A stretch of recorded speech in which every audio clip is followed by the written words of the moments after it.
important that it's randomly generated. Isn't that right, Nix? Give me the recap, Nix. Oh, gods. I'm literally blanking. That makes it way funnier for me.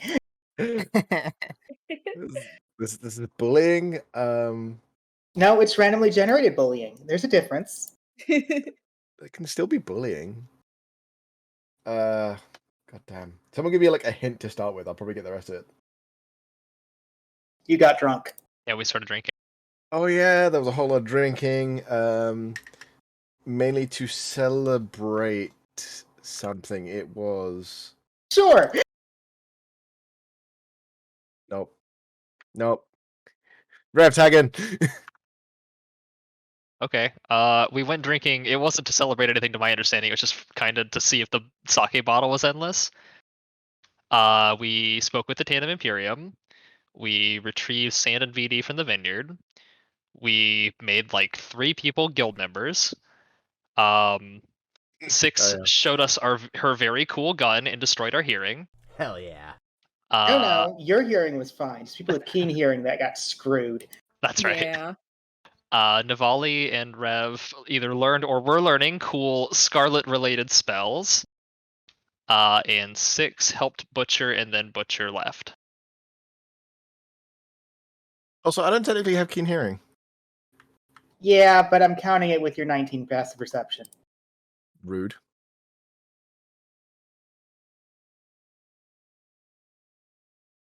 Well, that was a good tag in. Randomly generation means that Karato gets off the hook thanks to Rev. Good job, Rev.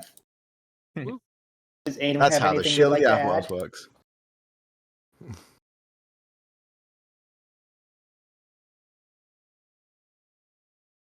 Nope. In that case, Leo, you have been on a boat for about another month. It has been a very long time since you've been back in Dolberan. The moment that you get off the boat, the city itself feels grimy compared to everywhere else you have been. You can almost see some misery almost immediately. Just people who don't want to be doing this stuff, but have to make a living. What do you do? Leo probably feels and looks a little pent up or nervous as his energy of scanning the horizon off of the boat and for eventually stepping onto the dock. And am I correct that I was still with discrete route for this? Did he round trip me? Correct. Okay. And he's been paid. Yep. Okay. But I will turn to him just sort of before I depart and say, did we have good winds? I feel that we got back a little sooner than I was planning. The ocean is always a bit random, and nothing ambushed us this time, and that makes things just easier in general. Yeah. Do you ever is this part of your normal route? Do you ever go to Alfurius on your own? Would we be able to find you there? I wouldn't say it's part of my normal route, but I've been there many times. I go where the winds take me. Sailor talk. You should understand that by now. Leo coughs, and I don't imagine that he gets seasickness, but he still like clenches his stomach and remembers sailing for too long. And he says, yeah, I suppose so. Well, I'm of course grateful for the quick delivery and may reach out to you again for some kind of services. I don't feel I don't want to ask you to stay here. It would not be for some time. Well, I'm going to be in town for at least a few weeks while I figure out where am I going next, so come back quickly if you want me. No, I don't think that don't wait for me. I think should my crew need a ride, then I think we may meet you on the other side. Confusing wording, but I'll just consider it under magic shit. Yeah. And Leo just kind of turns around and gives the sort of like backwards wave and goes into Dolveron sort of feeling you described it as sort of you described the environment, and Leo's very keenly aware of it, but he's trying to sort of stand proud and sort of work himself, be himself and not be affected by it. He's trying to push past his anxieties. Likely not helped by when you start keeping your chest up high and just walking forward. You definitely get a few glares from people of just nearby. Some kind of cocky half-elf. People don't seem to like that for some reason. Yeah, I slouch a little bit after that. And actually, I'm going to send I'm going to use my transmission sending spell to send a message to Crow. Okay. And I say, Crow, I've returned to Dolveron. I was planning to stop by your way. Do you know if the shield is nearby? Almost immediately you get a response. Oh, yes. 3 of them are in here right now.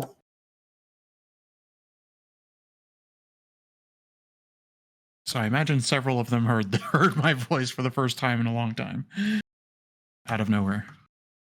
The only person who probably heard was 6, who is nearby, probably working on gunpowder right now.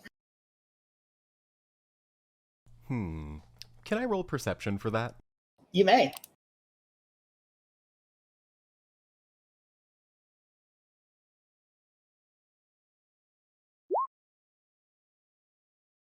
With a 14, you definitely heard Leo's voice, though the conversation might have been a bit like you don't quite hear every word, just that spell. It's been cast before. Yeah, this is in the past. This day has already happened, right? I've worked with Varia already. No, this is actually current. It's just that you've been helping with gunpowder overall. Hey, Varia, do you mind? Can I step outside for a second? Sure. Most of this is done at this point. She sort of pokes her head out into the room proper, looking for Leo. She thought she heard him.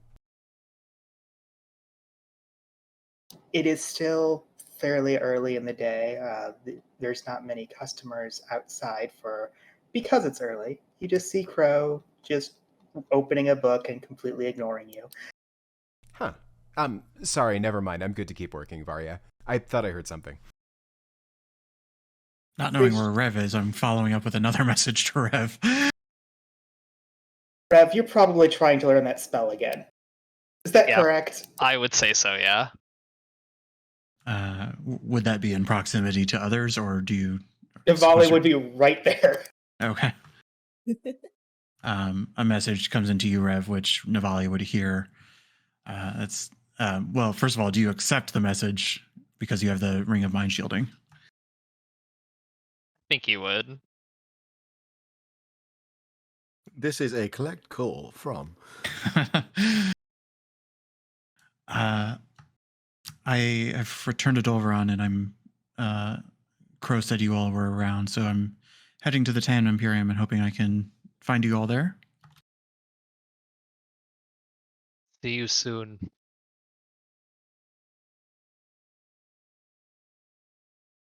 There is a response period, correct? It's 12 seconds. Yeah, that's all Rev says. Can I insight check from afar? You may. Additionally, Navali, during that 12 seconds, do you say anything? I think Navali's just listening. Okay. I'm trying to discern how, like, I as a player probably know the answer, but it's sort of like, did I just wake Rev up, or is he mad at me? Is sort of what my role is. So he didn't really say a whole lot, but I guess just judging by that, he was animated for sure. Sorry, it was yeah, more like, was he being short with me, or was that just sort of like an efficient acknowledgement? I would say that's hard to say. Okay. Rev, just roll me a. I know this is not technically deception, but I'd still like a deception from you.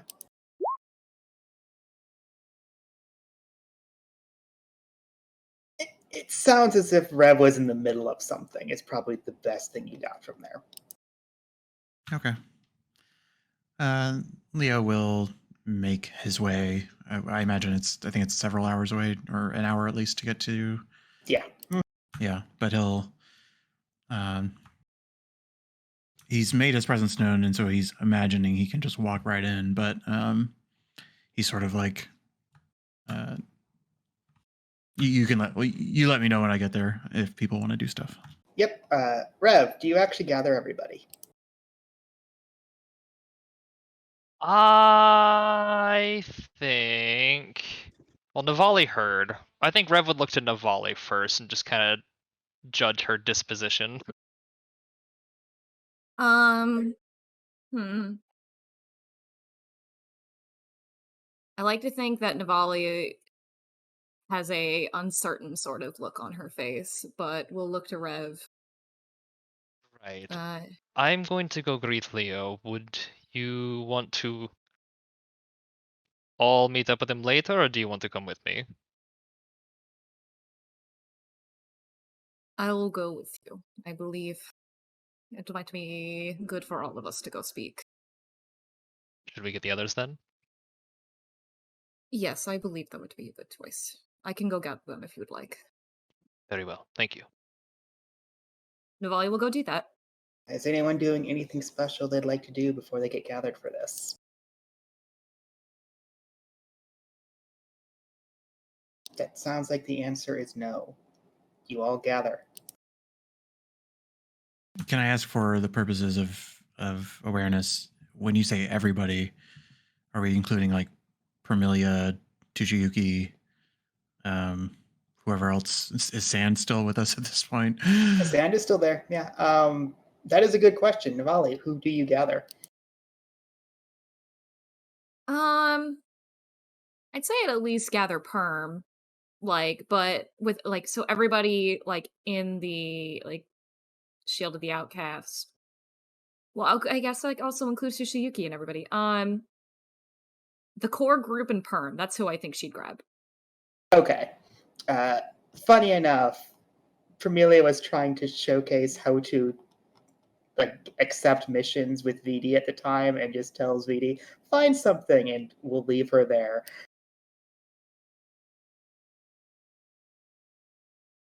And then I guess at some point Leo arrives, and seeing that it's open, the Tam Imperium, I imagine, is open right now. Yep. They can see the party gathering and kind of just immediately set aside a room for you, knowing that probably there's going to be a conversation that you don't want publics to hear. Yeah. At some point before Leo actually walks in the door, he will sort of again try to collect himself, adjust his posture, and appear confident as he walks in the door and tries to find everybody. As you walk in, you just see Crow looking at a book, looking up at you, then pointing a finger towards a room over off to the side. Thank you. I may seek you out soon as well. Are you around today and available? I'm just doing my due diligence. I'll be around. Really leave this place? Well, I appreciate that. I appreciate your time in advance, and I'll walk into whatever room party has been gathered there, and it has been nearly 3 months as Leo comes inside.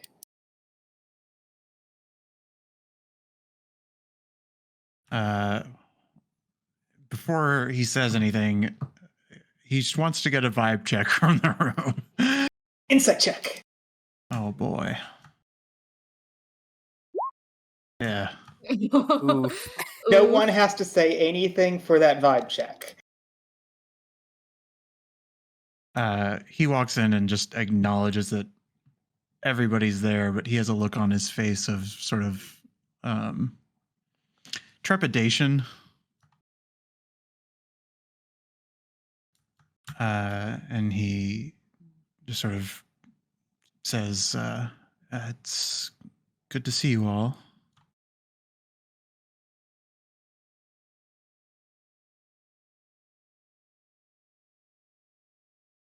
How are your travels? Long and just long. I missed it here.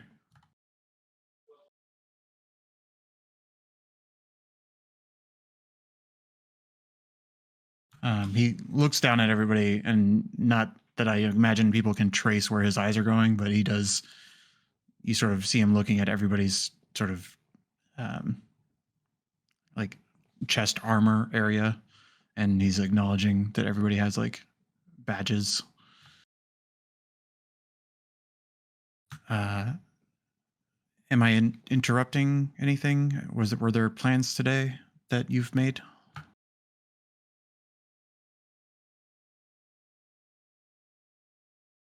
Rebel kind of looked at everybody else.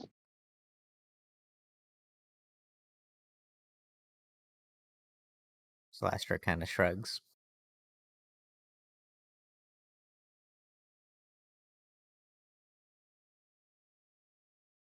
It seems nothing too pressing.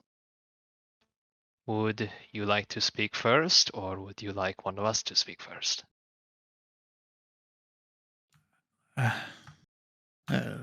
Leo sags a little bit, kind of defeated, and says, I'm glad to see everybody is safe. I'm guilty. I feel guilty leaving. But I did, and now I'm back. And I hope that is a point where I can rebuild myself. Now you're back. Did you at least learn what you set out to find? I had limited time, but I did find a few things. I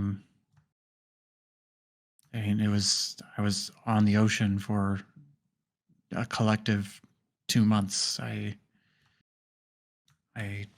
was only on land for a small handful of weeks, and a lot of that was traveling. So I did what I could.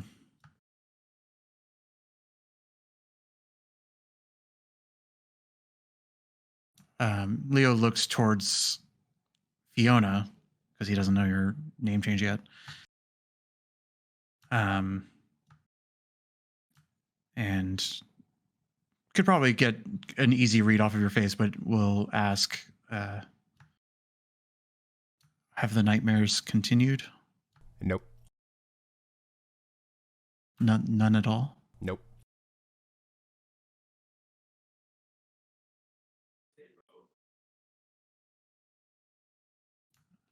I'm trying to remind myself, how long till the next Pale Moon Skirn? About a week and a half. Yeah, well.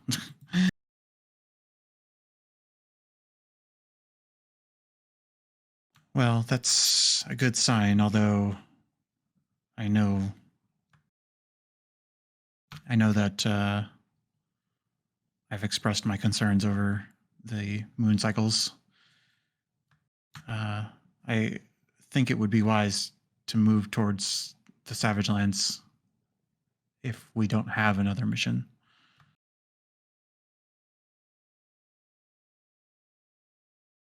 Okay. I'm going to need... Okay, I understand. I'm gonna really request that somebody tell me something. What would you like to know? Well, what have you been doing? What did I miss? I don't need it all. Kind of looks around. I know we have Yep. time, but Character looks around the group and sort of no one else saying anything, shrugs. This is Toshiyuki. He is not there. Oh, I thought we gathered them up. Nope, actively did not get him. just Vermilia. Yep, just Oh, Merle. Yeah. sorry, I misunderstood. What was it? Okay, I'm trying to think of how I phrase this. Well, we were able to track down my mark. Oh. They were hiding in the Pearl District, as we suspected. But it turns out that reality is not quite so simple as them being a traitor. I'm still working on this.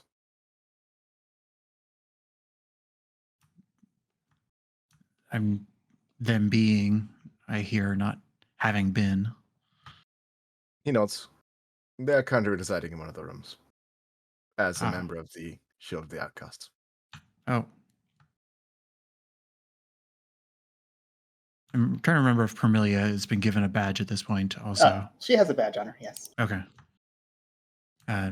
Leo looks to Vermilia and says, well, it seems we are expanding severalfold then.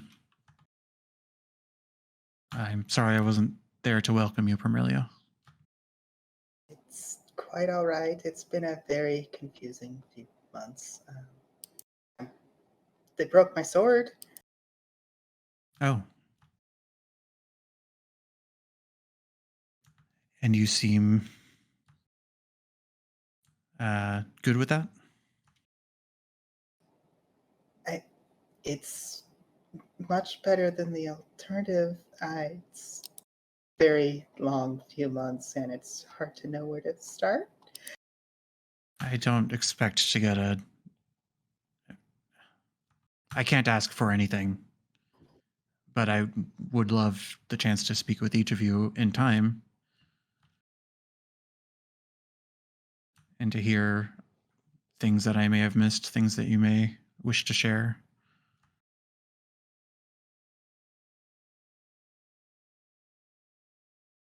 Well, if you propose we go to the Savage Lands, I'm sure there will be plenty of time on the road. Well, specifically the City of Winds. I don't know if you're familiar with that, Fiona? Yeah, bro, I literally said I wanted to go there before you abandoned us.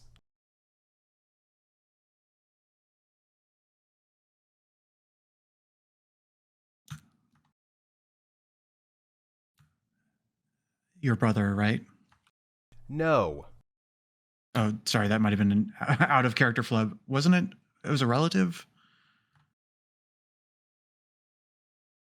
I thought you had a relative that was there, out of character. Out of character, yes, Dad. Oh. Okay. For some reason, I thought you had a brother as well. That's out of character flub, but we'll roll with it. Well,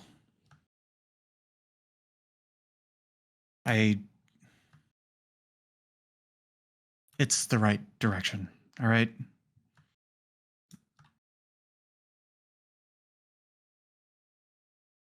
But it might be more dangerous there than we've really grasped. Whatever presence of the pale moon exists, I think what I've been able to find on it indicates that that is an epicenter where many have suffered the visions of the pale moon. Wow. Many. And it only took you 3 months to figure that out?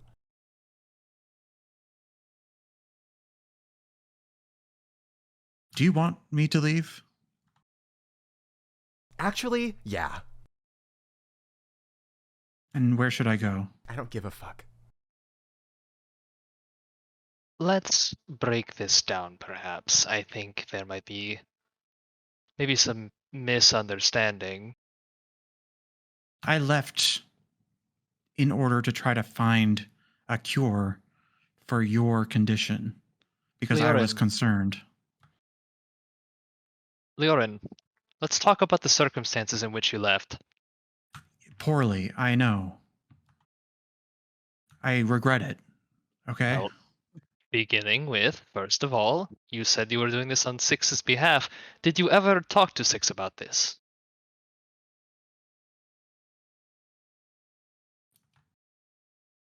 Leo looks around, sort of in the sense that he's He's gesturing at Fiona. yeah. But Leo looks around and is like, has the shyness of like having an intervention in front of your whole family. And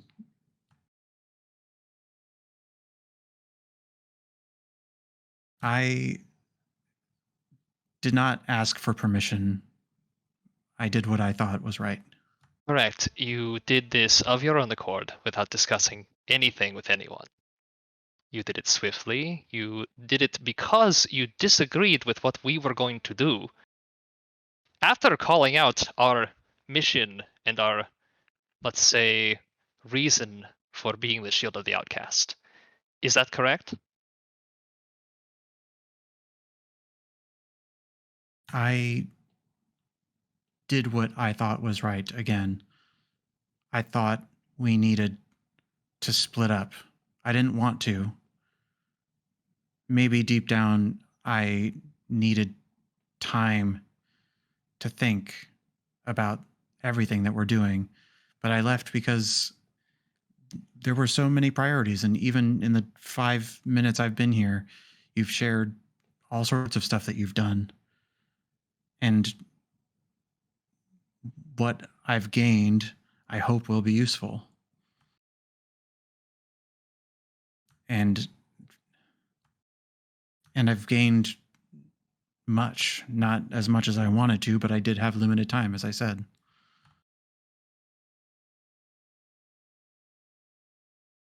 Okay.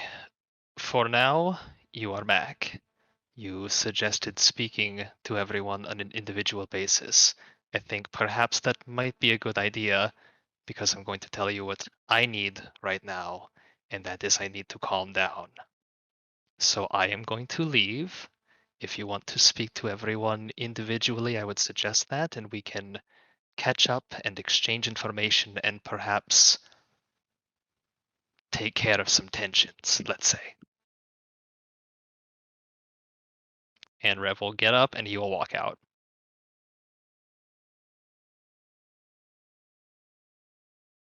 Leo wants to. I know I've already rolled a shitty. You may roll another insight. insight because things have happened that make And it. I'm specifically looking to everybody who hasn't really said anything yet. Like, how does Navali feel, Celestra? Like, he already knows he's in shit with Rev and Six. And absolutely, you can roll again. With a 15, I'll just throw this to the players. Navale, Celestra, how do you feel about Leo? Celestra is glad that you're back.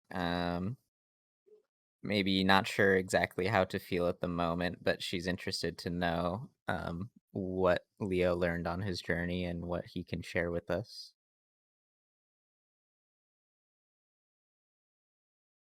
As for Navali, she has a appearance of there's a lot on her mind. Same as Celestra, she is happy to see that Leo is safe, but she also has a very conflicting sort of emotions. I like to think that her body language is that she has her arms crossed, maybe she's like leaning against a wall, sort of like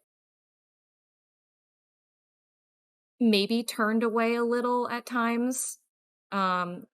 Maybe looking to Perm to seeing like what she's looking like. There's the awkward moments of whenever you're looking at Permelia, she is looking back at you in the sense of, I don't know what to say. And Navali just nods at that, but she very much looks she's very conflicted by what's happening. I didn't name it in my request, but would I be able to get a similar read off Karuto? With a 15? Yeah, character is just his normal, like, sort of quiet, polite self. There may be a bit of tension, but you can't be sure as to whether that's from what's just happened or if he's upset with Leora specifically. I would Okay. like to add with Karuto that with a 15, Karuto is actually too hard to read in general. That's fair. Well, Leo, this all having happened in the span of like 3 seconds of Rev walking out the door, Leo just sort of tenses up and kind of like scans the crowd of people who are still in there and sort of ends his gaze looking at Six and says, whatever it takes to fix this, just let me know. I'll try my best. That's all I got. And then I'll walk out if she doesn't have an immediate response. Her And- face contorts and she laughs at you.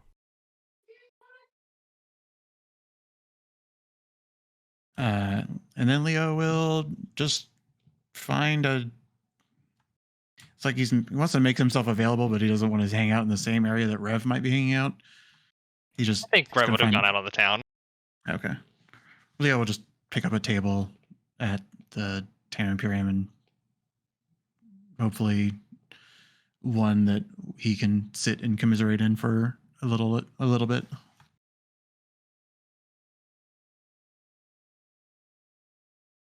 Well, before we get to exactly who talks to you, is there any particular things that people would like to do after Leo left?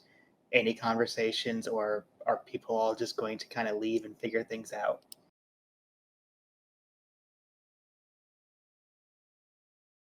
Six yells and punches a wall.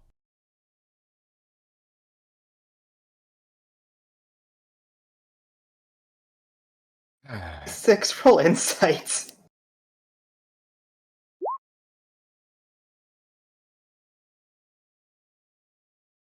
Your hand hurts and you realize that these walls have been magically enchanted.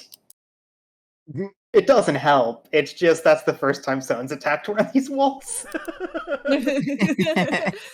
I think the stress relief is there, even if it hurts. It's not a stretch to say that her disposition is absolutely furious, and she has taken it out on the wall instead of any of the other people in the room.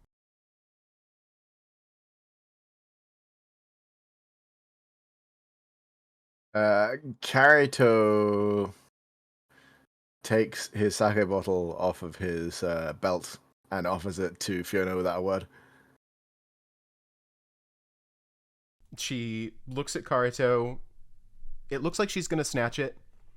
She takes a breath and gently takes the bottle out of Karuto's hand and takes a big fucking drink out of it. Constitution saving throw. Perfect. So, Karuto, you see her drinking it like someone would drink, for example, a mug of beer. Sake is not meant to be drank that way. It affects her immediately. Her senses become dulled.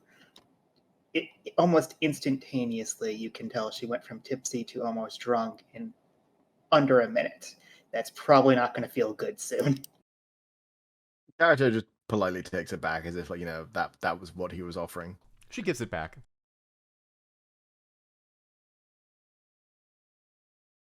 I knew this was coming, but I did not expect it to be so volatile.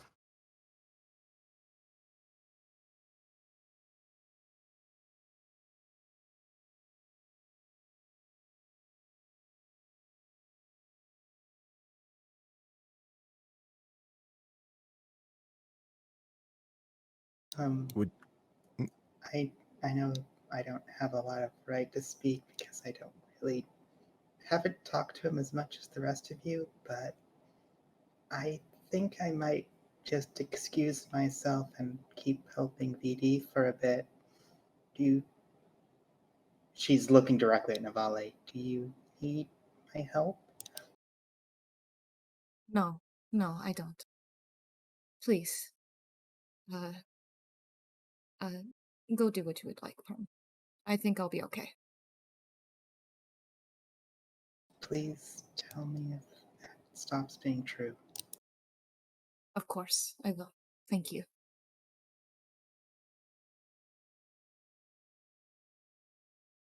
Fiona, would you like to stretch your legs?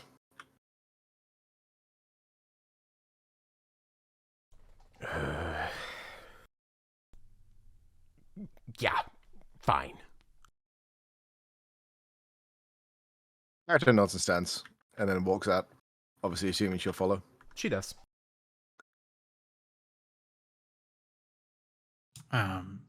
Leo would want to do this if he didn't necessarily draw the attention of the other party members, but if he sees Permilia walking out alone, he may try to snag her for a moment. Probably what happens is you see her start to leave alone, and then as you're about to snag her, you see Fiona and Karato also walk out. Never mind. I'll catch her later. I don't want to put myself in the crosshairs.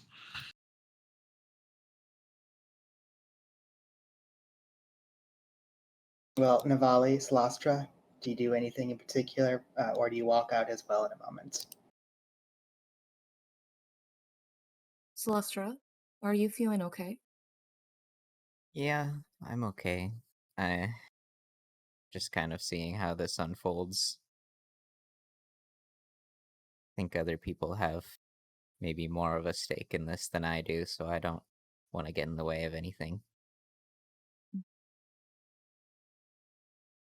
Would it be alright then if perhaps you and I stay in company for a bit? Sure. You want to go grab a drink? I'd love that. Let's go.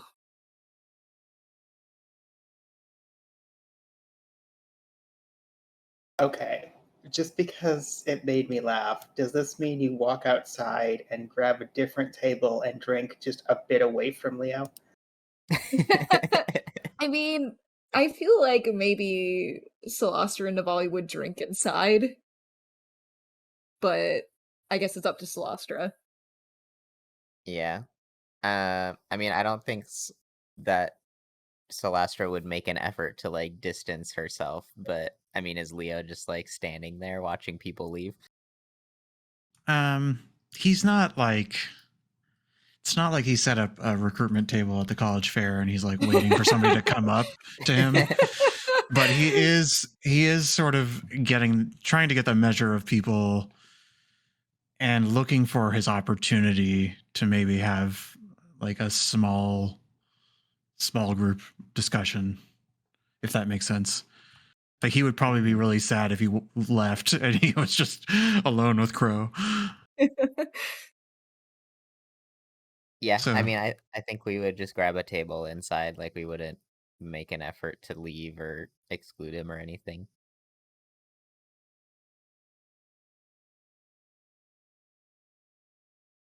There you go, Leo. That does make me laugh if you watch them come out and just take a different table a bit away from you. and does anybody give him like inviting eye contact if he's throwing eyes your way? I think Celastra would. Okay. He'll come over, but he'll still, in an effort to double check and say, may I join you all? Celastra kind of looks over to Navali. Have they gotten their drinks by now? If you basically gesture to the idea of you would like drinks, it will be served to you, and it is not as strong as the sake, and it is the much sweeter drinks. As soon as Navali has a drink in her hand, she nods.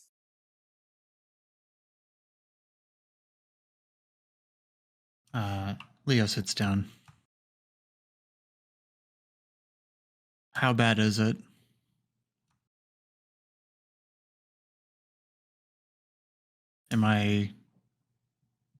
Should I be here? I think it's something we'll have to figure out sooner or later, but tensions are high, that's for sure.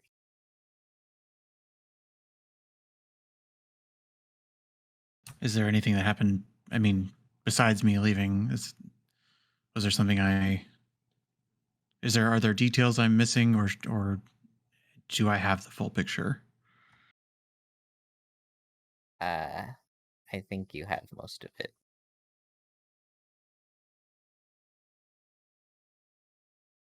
It would be a good idea to, when you speak to the others, try to also understand from their perspective.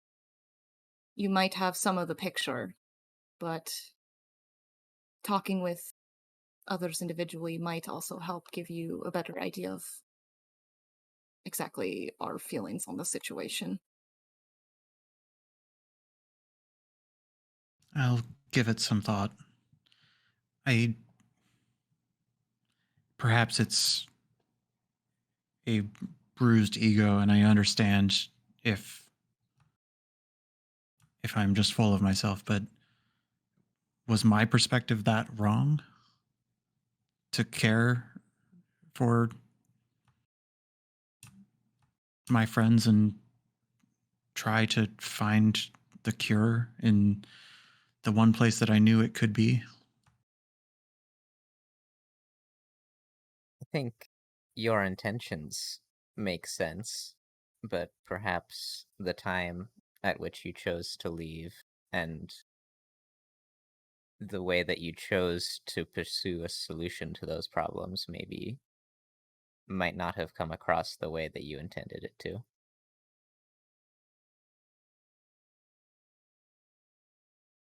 Unfortunately, both Celestra and I are in the circumstance of I can't tell you what I think Celestra feels, and I don't think Celestra can tell you how I feel. Neither of us can say how Six or Reverence or Karito or the Hermilia or any of us feel. You're going to have to find that out by talking to them.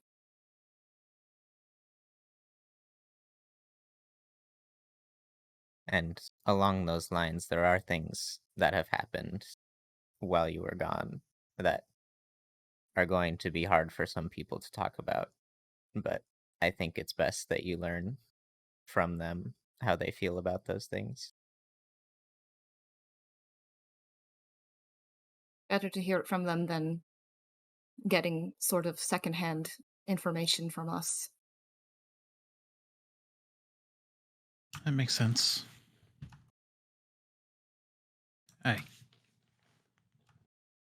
If you aren't ready to speak about it, then I'm fine with that. But can you tell me how you feel without holding back any punches?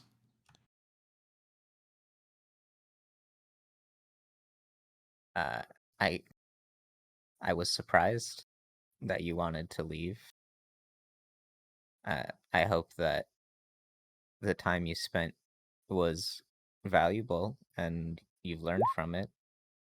I mean, where exactly have you been? My former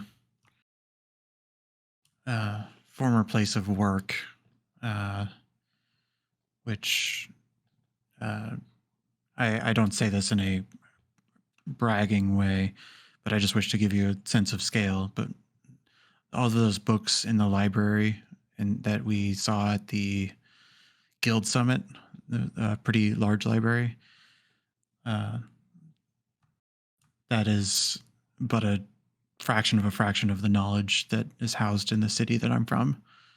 And it's a city called Voluminius. And I wanted to uh, scour its many colleges and libraries and talk to people who knew things, make some connections, and hopefully. But there was too much, and so much of my time was spent on the ocean. Even if I had been there for the full time, I don't know if I could have found out as much as I wanted.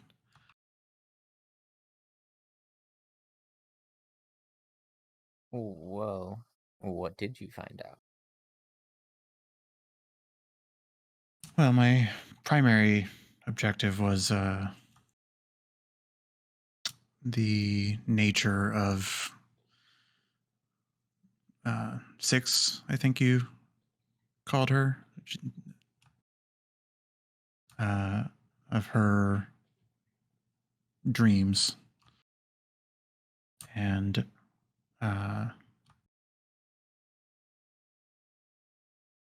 well, as she said, we're already pointed towards the City of Winds, but what I found out was that every case of dementia that they've seen in the past 5 years has been from that location.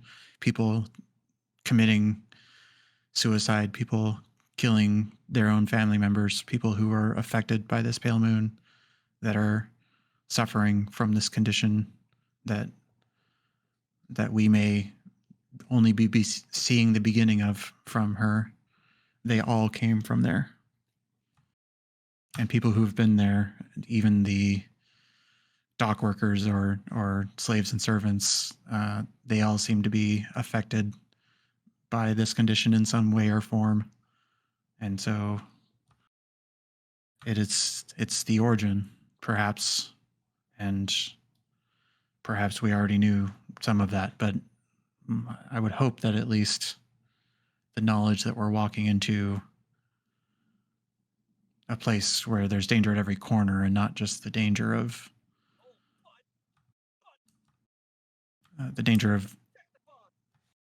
one person may be good information to have.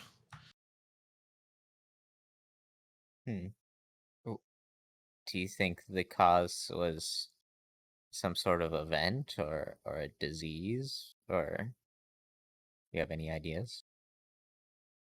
I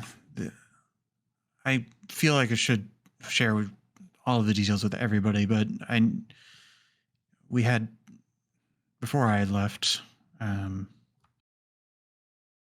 this is what is referred to as between scholars as the second pale moon. The first pale moon was an instance that happened hundreds of years ago at a different origin point. You may have heard us talk about a cove of some kind, and that is sort of the other location that could have information that I was able to find, but all of that information is dated.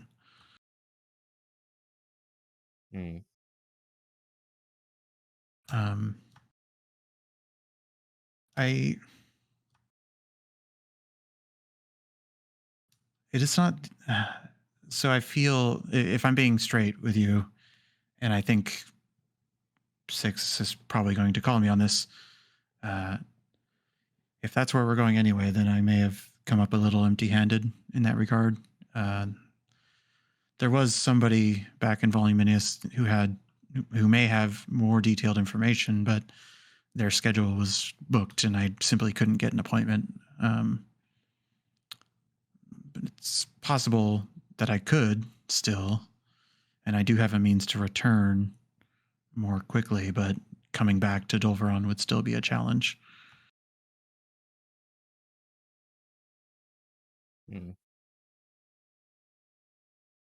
Well, I can't say that I think the others will be thrilled about that, but I guess we'll see how it goes. Yeah. I want to be very clear with what I'm about to say. I'm not telling you this, Celastra, as in an effort to buy goodwill from you. But I do have leads on your people. Oh. Well. It's not entirely empty-handed, I hope. In fact, I am reasonably confident that I could literally take you there to see them now, except then we would be separated from the group for months. So I don't think that is a good option.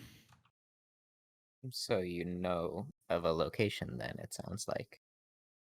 I know of one very specific location, and then another general location. They're two different tribes.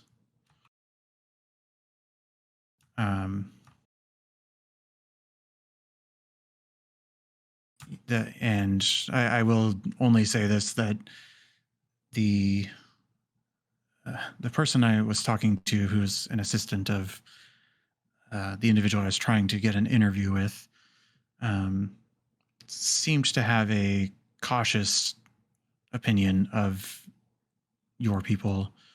So I don't know that the other tribes are necessarily good worshippers of Helm. It would be something we'd want to walk into cautiously if we were to do it. I see. I suppose I'll have to think about that. I'm not sure what I want to do with that information.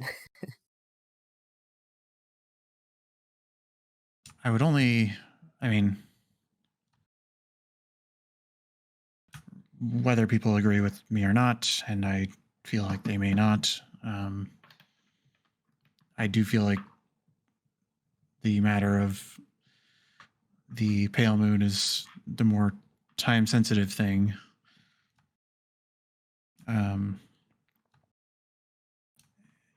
Which isn't to say that I couldn't take you where we're going, but I would need to find a way to bring us back. And that is the challenge that I'm facing right now. I understand. It is not an urgent matter. I would rather we deal with the issues at hand first.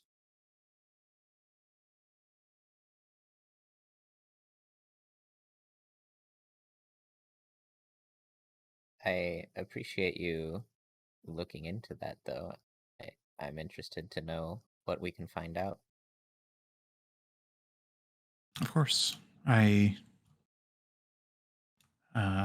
was a bit of luck on my regard. If I had time, I wouldn't be surprised if there is some more information buried in the disorganized record system back home that we could read up on things safely, or we could just go explore it ourselves. But I am happy to have gotten lucky and met somebody who had an interest.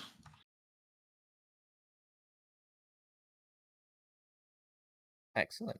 Well, I guess I'll maybe have to do some research as well, but I would love to make time in the future to do that.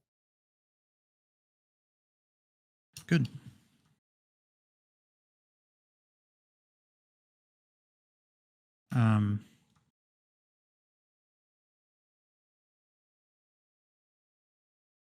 Yeah, I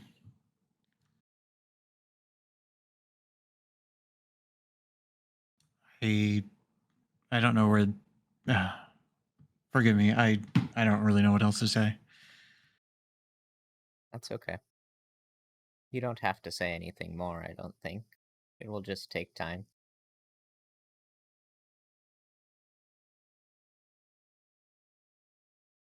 Navali, have you been Yep. drinking just calmly listening to the two of them? Yes. Could you roll me a Constitution saving throw? Yes.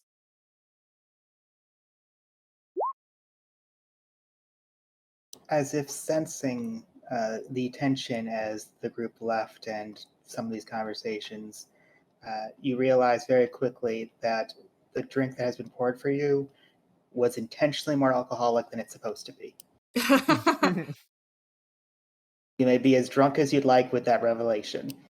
I'm going to say that she's at least tipsy. So she is a little bit more relaxed, but she still has a sort of like conflicting look. But she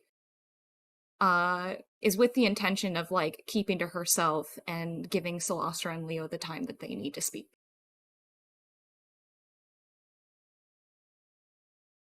I will, at some point, Leo would turn his mind towards Navali and just sort of say, I'm glad that Permilio's okay. Yeah. Me too. I'm very grateful that we were able to find a way to make sure that she was able to get out of that curse without hurting her. I'm sorry I wasn't there to help. You spoke of not holding punches. Is that correct? Yes, please, feel free. Navali is going to look at Leo. She's going to study him for a moment. You're going to hear a lot today. And Celestra might be the easiest one you speak to. Are you sure you want to hear from me right now? It's going to get a lot worse. And I understand that even though I'm not happy with some things that have been happening, and neither are the others, I don't want to overwhelm you. I can wait to speak with you, Leo, because I know what else lies ahead. Are you sure?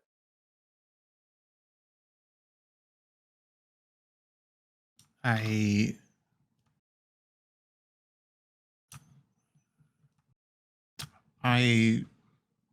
say this because I assume it to be true, but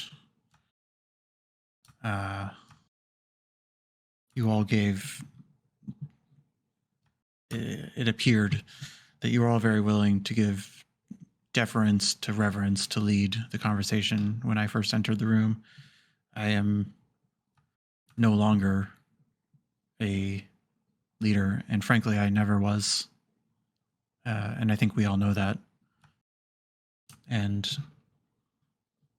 so and not that I wished there to be a power dynamic, but nevertheless, I state now that we are peers, I hope, and I hope we can talk freely. And I would love to hear what you have to say, knowing that it will hurt.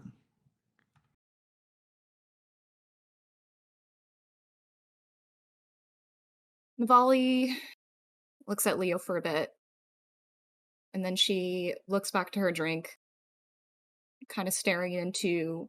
I don't know how much of it is left at this point, or if she has had a refill at this point.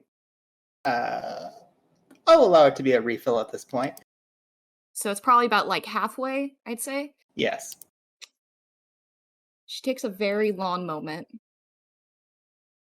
before she speaks up.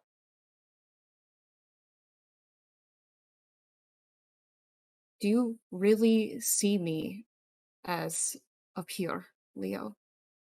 Do you really see me as an equal to you? Truly. I feel you see me as an equal when we're fighting together. But outside of battle, I don't feel that sometimes. Everything that happened with Parm, when I spoke to you about a way that we can save her, and it felt like you completely disregarded what I got word from people who have helped people like her for as long as they were in Iridia with these types of curses, and I told you that, and you didn't believe me. And that hurt. That hurt that you didn't think what I said was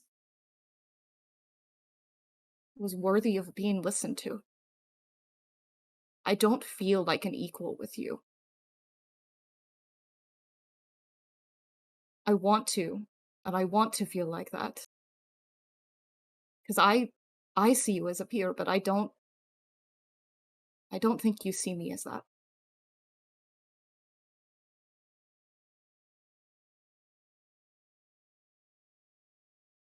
I'm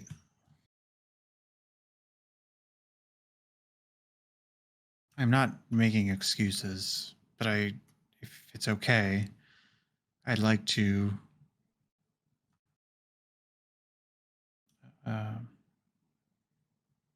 explain just a little bit about where I felt in that moment.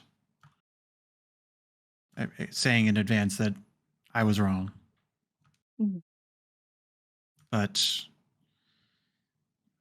the nature of our I'm not sure how busy this room is, but and how secretive we're still being about Rosalind, but Leo will sort of lean in and say the nature of our employer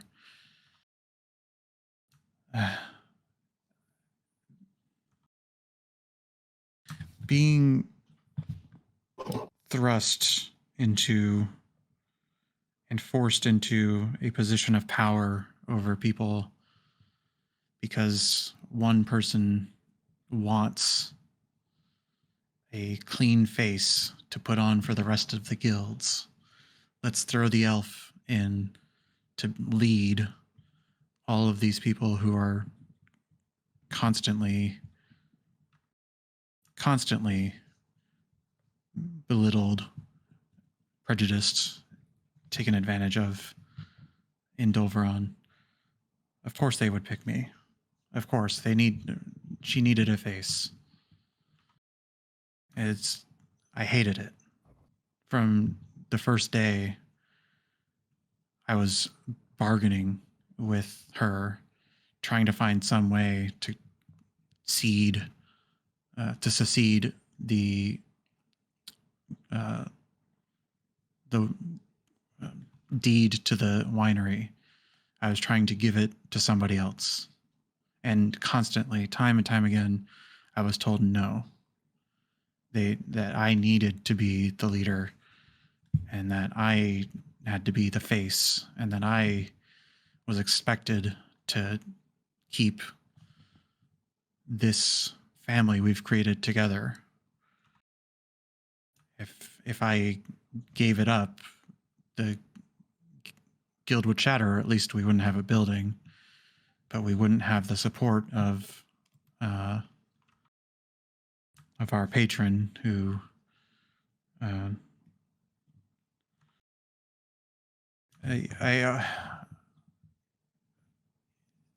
I tried to be a leader. I thought that if that's the badge I have to wear, then maybe I could be it. Maybe I could become it. The whole fake it till you make it, as you've heard before. And so I tried to come up with ideas and suggestions and form opinions and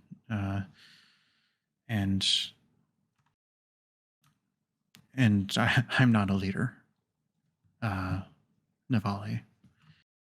I made shitty decisions and I said the wrong thing time and time again. I was constantly trying to fix my mistakes and walking into other pit holes. And I'm sorry for that. It's not a sign of it may render as a lack of respect, but what I was trying to do was to keep us all together and keep us all safe. And clearly I was wrong in how I did that. It was a tremendous amount of pressure, and that doesn't excuse my failings. I should have been stronger and I should have overcome it.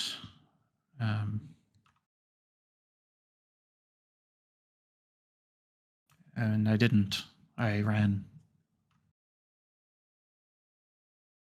I ran to try to find something that I could have control over because my decisions, the wrong decisions, weren't being listened to. I didn't listen to the counsel of those around me. And so grasping for what I had control over, which was myself, I left, and I've had a lot of time to think about how wrong that was, and how I should have listened earlier.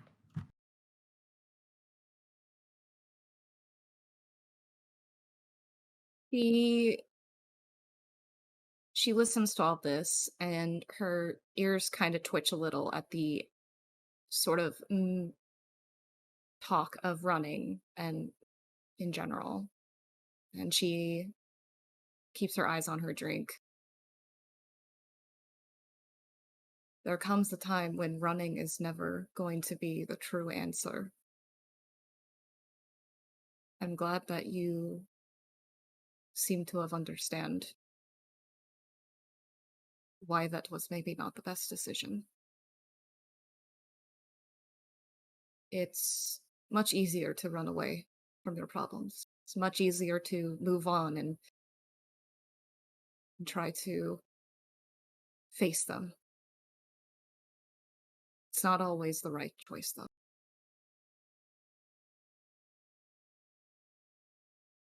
I am in agreement with Celestra. It's going to take time, Leo. But if there is something that you can do for me in the meantime, please listen to my words. Please listen to all of our words. Take the counsel that you say that you've ignored and put aside. Listen to us. And you'll find out that it might seem like we have the weight of the world, so many different worlds on our shoulders, but it's what a group like us is for, isn't it? It's what friends are for. You're supposed to help each other out and bounce ideas back. Listen to us, Leo. In time, we'll listen back to you.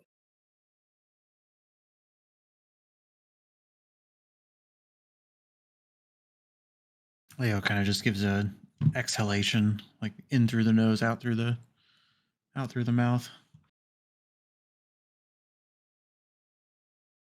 I will try.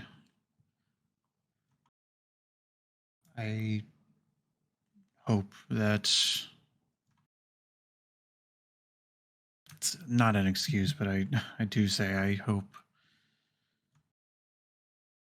nobody.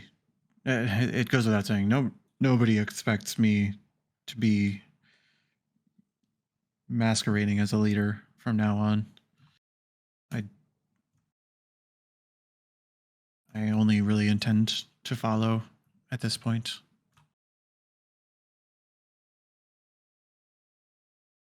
It sounds like you might prefer that, at least with what you spoke of before. And there... I think you'll be much happier.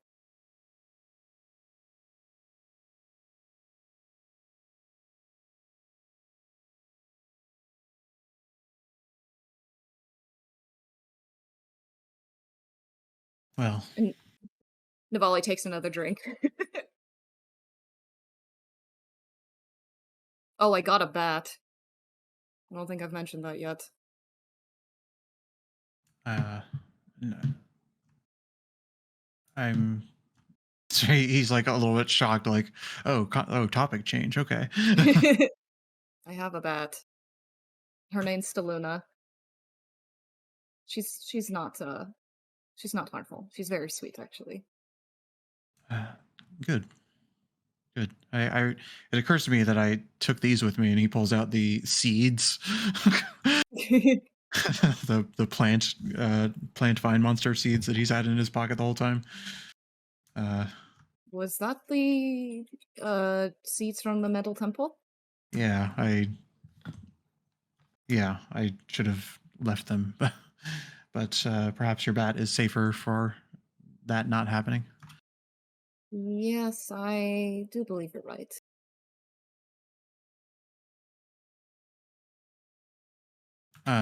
As long as he's welcome, Leo will maybe join in expedited small talk. I don't.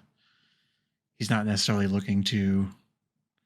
He'll excuse himself after a polite amount of time to go reflect on his own. But I guess I was going to ask for or offer the opportunity if there's any like bullet points you want to brief Leo about. Anything that you would want to. It's a good question, Celestra and Navali. Is there any bullet points that happened over the past 6 months of sessions that Leo wasn't here? Navali would definitely mention about Scarlet at the very least. Celestra is hesitant to give details, but we did get into a bit of a hairy situation. But I think that's something that you'll want to talk to Six about.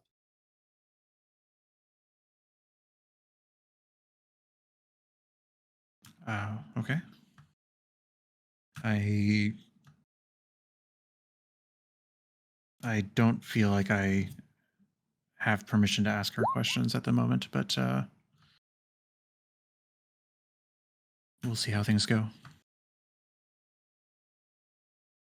I think the time will come. It may not be now.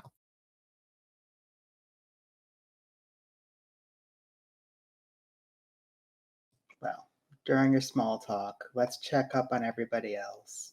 Rev, you went for a walk. Honestly, I think following that, he would have just stormed off to the docks and did some writing probably. And maybe on the way back checked to see if there was any word on his recent writing project. Could you roll me perception?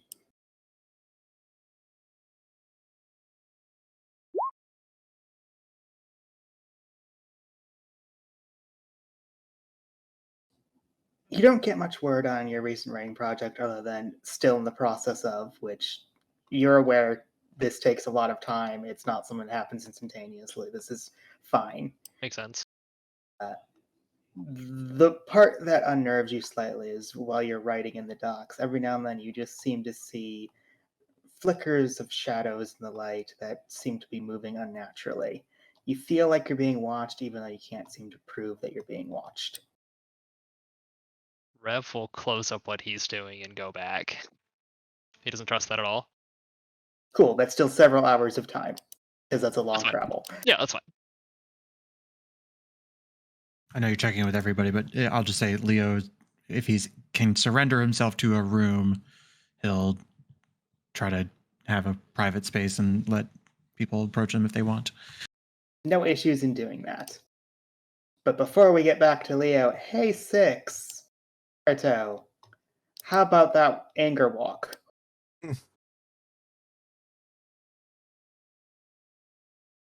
So character's idea was, to let her walk off her energy and her anger, and also let her talk. So he will poise his, quiet patience and listen. If there's a nice park nearby, he'll absolutely use that as an opportunity to sit down, maybe have another drink. Six is uncharacteristically quiet while walking with you, Karuto. Her posture is very agitated, even angry. Her body is stiff and she's looking down, but she doesn't actually vent about what she's thinking. I'm going to correct you. You're not as stiff as you might think because you did just drink a bunch of sake before walking. That's true. She thinks that she's being stiff, but she's not. The drunk person stalking, That is exactly it, yes. Yep.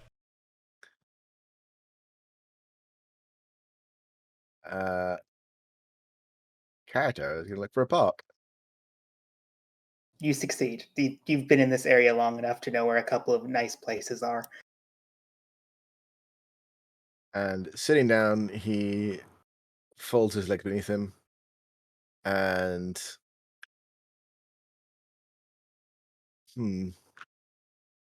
actually, I've said I have cups in my gear before. So I'm gonna just assume that I have cups. I have no objections. Pour each of us a measure. She holds her hand out to sort of suggest, I don't want any. Kaito nods and but still takes a sip of his delicately. He still doesn't say anything for now. She actually doesn't say anything either. How long did the two of you do this? No. She seems content to sit in silence if Garito doesn't want to strike up a conversation. Mm-hmm. Yeah, that's fine. What, a couple hours out there? Sure. Does it sound okay with you, Karito? Sure. Kaito's just there for like companionship and comfort. I think that in Karito's company, Six perhaps starts to sober and seethes quietly until some of it is burnt off. You succeed in doing everything you just said.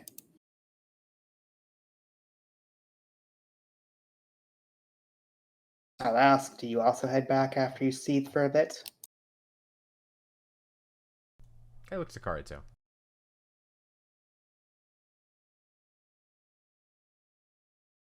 If you don't feel like confronting him just yet, we can always retire to what's the name of that place we used before? Rarest one? Dinoctingal. Yeah. We can always retire to Dinoctingal. I'm not afraid of him. I never suggested you were, Fiona.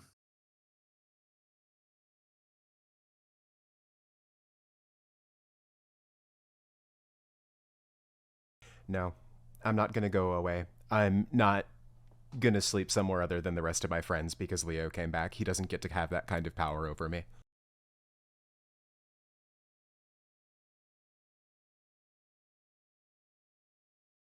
Kaito nods. Then to the Imperium. She nods. It's nice out here. Then we shall walk slowly.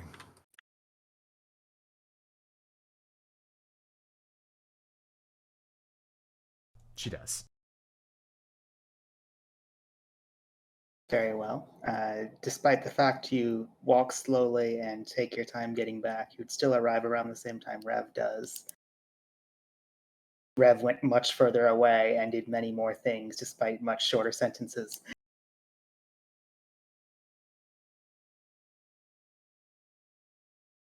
You all arrive back in the Tandem Imperium. It's still midday. You know, in about a few hours, it's going to start becoming crowded, and therefore private conversations are going to be considerably more difficult.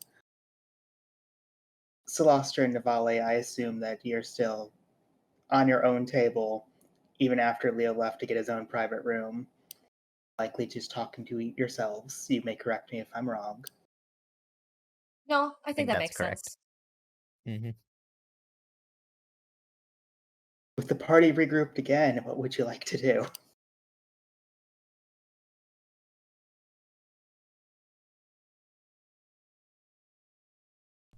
Check on Ralph.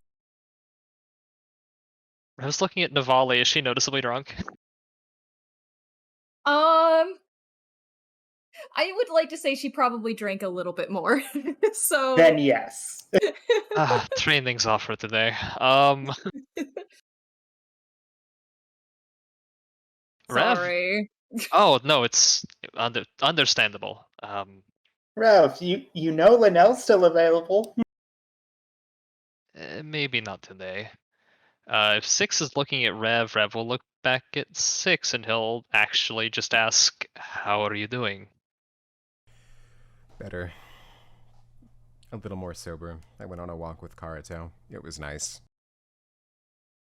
He nods. Do you need anything? She shakes her head. How are you? About the same. She nods. I'm not going to change what I'm doing because Leorin's back.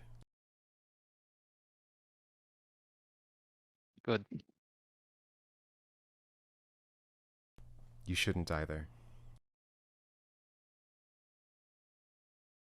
He nods and looks thoughtful.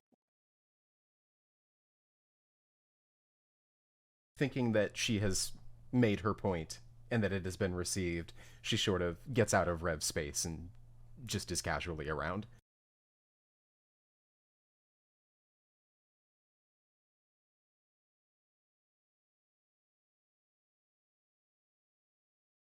I assume Leo would eventually need to leave his room to get dinner. Or, Oh yeah, but it's still fairly early. It's more of just a check-in to make sure no one else actually interacts first. Karuto, Rev, do you do anything in particular? See, if that's off the table, then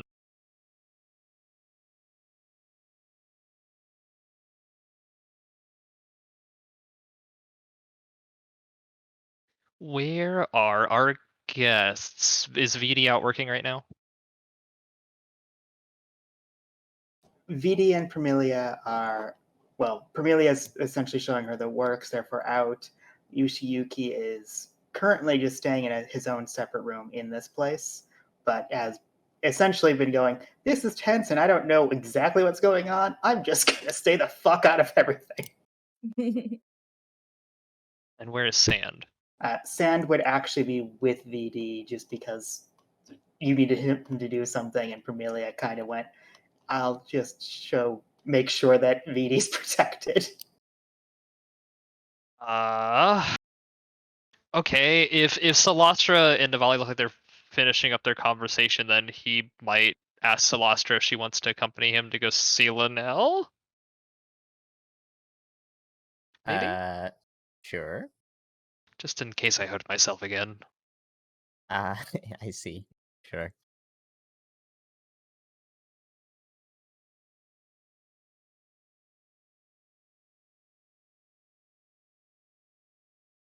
Go ahead and roll Arcana. hey, Woo! Congratulations. I will send you the card later, though you do hurt yourself badly as you learn this. Woo! You feel as if it's an interesting technique where it's less that it's stretching your body and more that it's doing stuff that shouldn't work. You feel your bones and muscles stretch, and then as you swing, you can see almost a silhouette of where you actually hit. It's very strange, but you can definitely make this work. It's a level 4 spell. Congratulations. Woo! Spicy.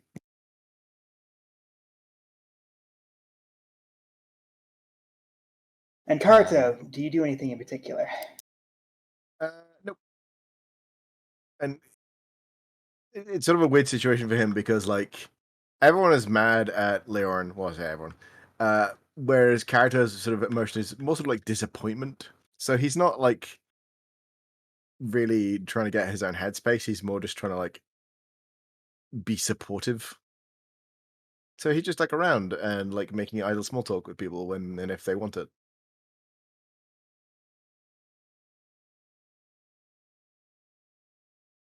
And I apologize. Were you about to say something, Celestra? Oh, I was just gonna say that Solastra would have helped Rev heal up after that. Thank you very kindly.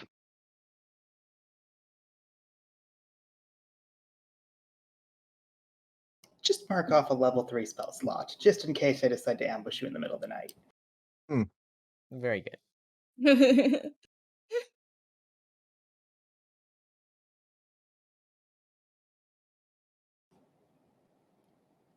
As the day goes on, that's when the sun starts to go down. Leo, you'd have to come up for dinner, and you start to notice a crowd coming, making it much more difficult to have a private conversation here. Is there anything in particular people would like to do as the day starts winding down?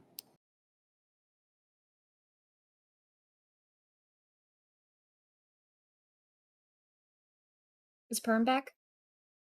She would come back during the night, yes. She looks very nervous in general.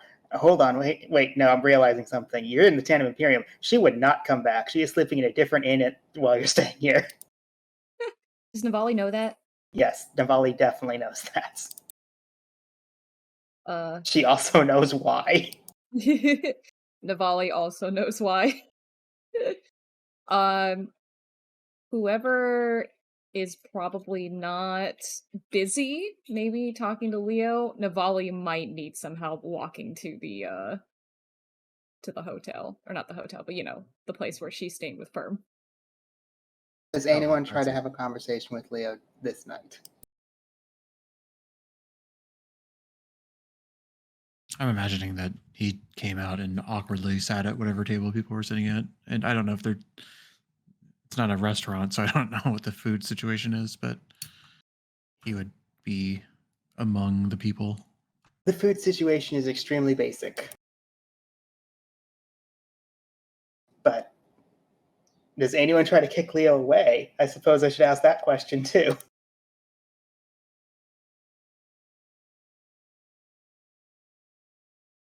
Six is visibly uncomfortable that Leo is sitting here, but doesn't do anything about it. I don't think an insight is required for that. I don't think Six is hiding that. Nope.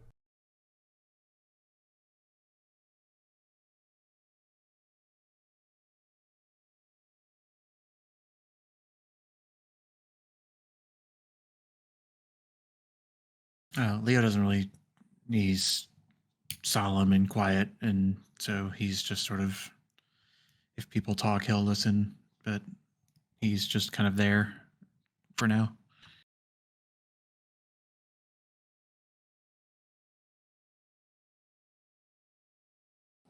Well, unless anyone tries to spark up a conversation with him, it sounds like, for the most part, the day starts to go to a close and there's just a certain awkwardness as you start figuring out where you're sleeping for the night.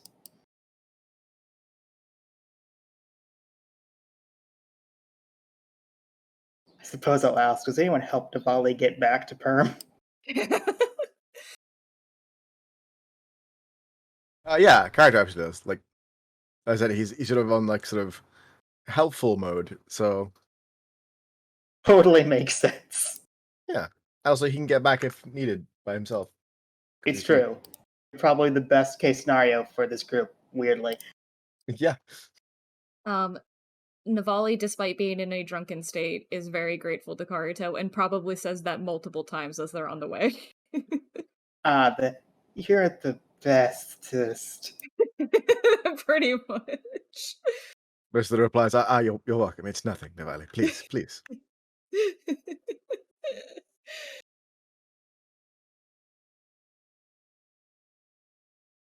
Funny enough, Pamelia has something she'd like to share with you, sees how drunk you are, and goes, I'll wait until the morning.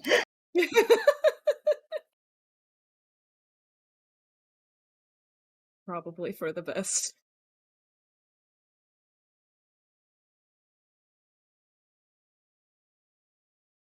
Anything people would like to do before I simply say you successfully do a long rest? Is it clear that, without Leo having to ask people, that like rooms are available for each of us to stay the night, even though they're open for business? They always make sure that there's a couple of rooms available for you guys because it's been so consistent. Admittedly, it became a little complicated when it's very clear that no one really wants to share a room with you, but they do make a room for you, Leo. Okay, I was gonna say if not that, he would have searched for other lodging. But if they make a room for him, he'll accept it and make sure to thank Crow at some point. She certainly has no objections to being thanked.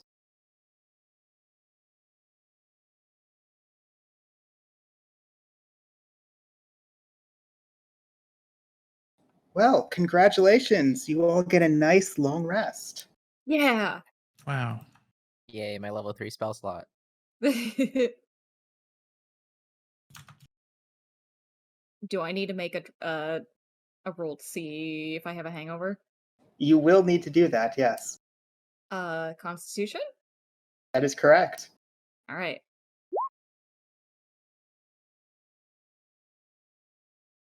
You do not have a hangover. Thank goodness.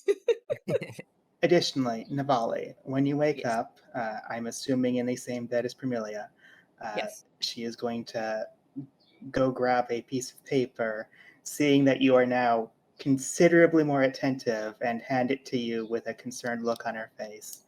While we were looking for missions, we were given this and told we could do it. I don't think the people I was with should do this. I think this is something that you want to do. Molly will take a look at it. I assume that popped up properly. Yes. I am reading it now.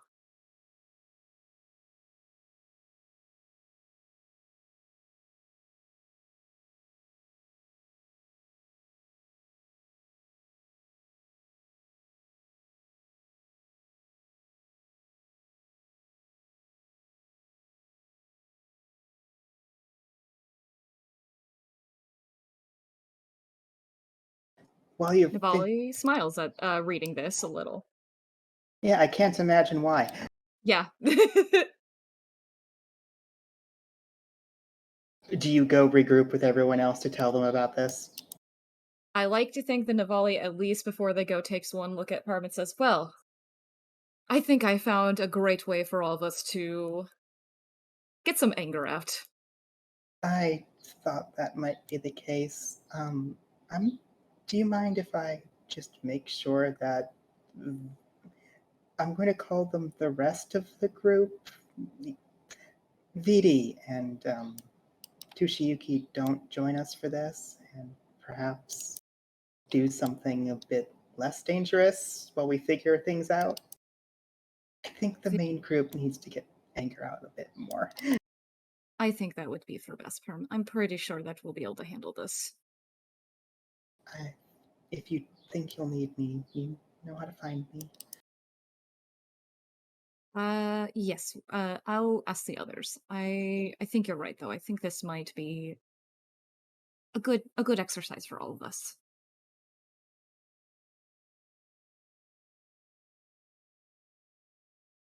And Navali will go back to the Tandem Empyrean and try to get everybody together to show them the note.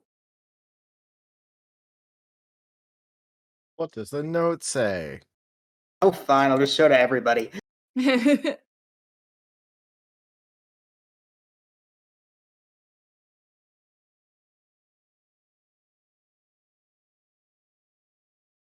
Unless anyone doesn't want to read it, this is what it says.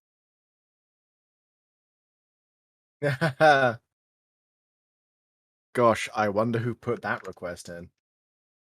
Can't tell you. Don't know who it could have been. No idea. It's a mystery.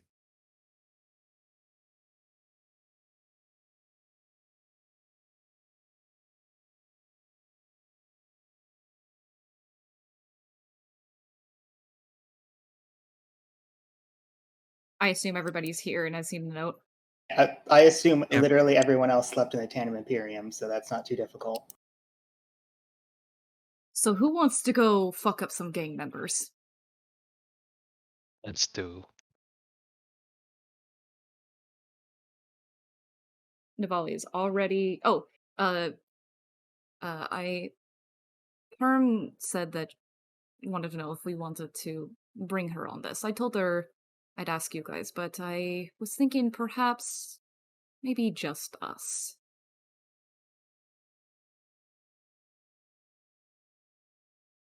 Oh, I feel like we should be able to handle a gang of drug dealers without too much hassle. We can continue to work with VD then. Mm-hmm. So you don't grab Premilia, but you grab the less experienced VD. No, she can go work with Permit. Okay, that makes way more sense. Yes. Is Sand with them as well? And or Tushiyuki? Okay. Tushiyuki has just been staying out of the way, but Sand is.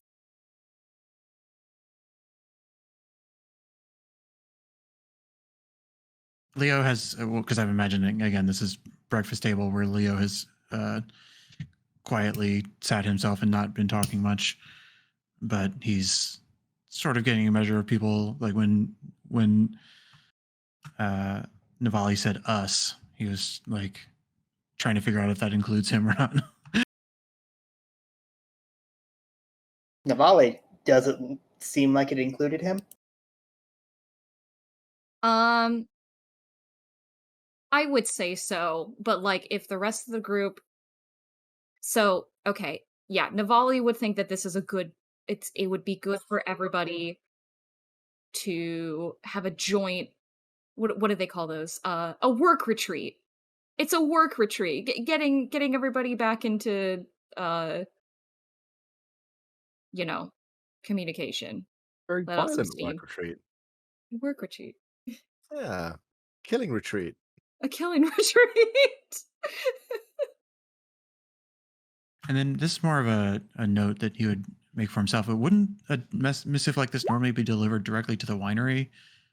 Leo was just a little confused why it specifically is written down to say that it's given to the Shield of the Outcast. Like, is that atypical? Go ahead and roll insight. Ooh, I'm really bad at that though. You can tell that it's definitely atypical, but it's atypical in a way that you can't exactly figure out why it. Like the amount of extra additional notes to this clearly screams that this was done very recently, like within the day, maybe a day earlier, and didn't have time to be edited down recently. Mm-hmm. But it's all on the up and up. It's a real it's a real official document. Oh, it definitely looks real at the very least. Okay.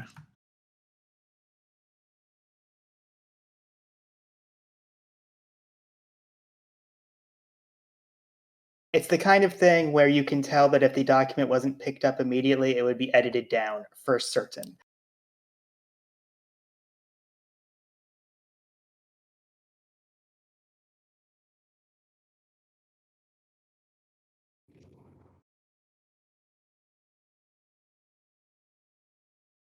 Well, party, do you do anything for the day with this information?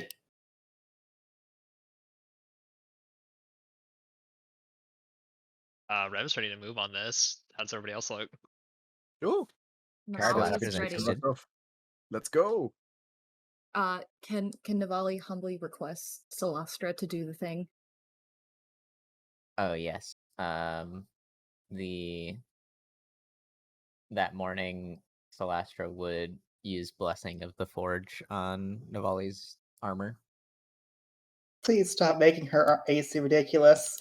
Isn't it 22 or something with that? Is it a +2 or is it a +1? +1. +1. 21. But not if I use Shield of Fae. And then 23. Yeah. Fine. I accept I can never kill the bunny. Just roll nat 20s. It works against Leo. It's true. How does 6 look? Irritated, but when Rev is like, hey, we're doing this, or he's getting ready to go, she falls into line with him. I will walk over to her and just kind of like, are you good? She nods. This is for Navali. Indeed. We're not changing anything, like you said. That's right. I'll do my best. This is important to her. Rev nods.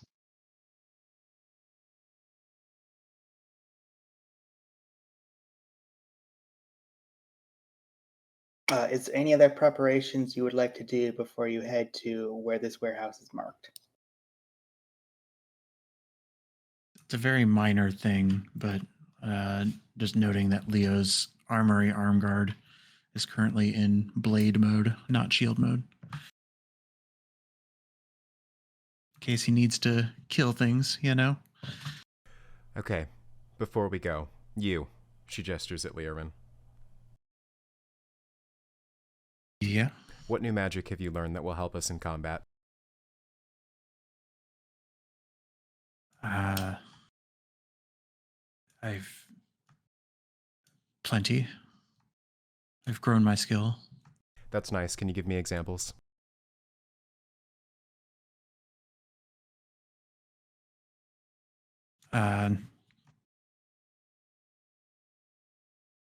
He's like right in the chain of Imperium. He's like, in his mind, he's like, well, I can't unleash a fucking nuke in here. So, what he will do is he'll pull. Hold on. He. You can choose to try to resist this if you want, but he will pull out his glass writing wand, his arcane focus, and you'll see kind of hesitantly he'll look at everybody and point it at you, Six, and draw some sigils in the air, mutter something under his breath, and casts a spell upon you. Wait, what the fuck are you doing? Well, I think Rev will counterspell that, whatever it is. Okay. I before that happens, I want to describe maybe the demeanor of what Leo's doing. He's not just like pulling it out like a shotgun and shooting you with it. He is like asked for permission visually, if that makes sense. You can tell almost immediately it was not given. Do you want my help? An explanation will be good enough, Leorin.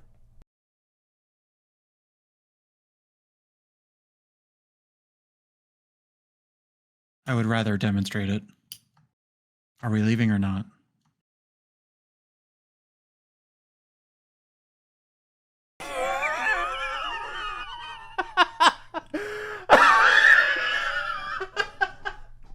Six excuses herself.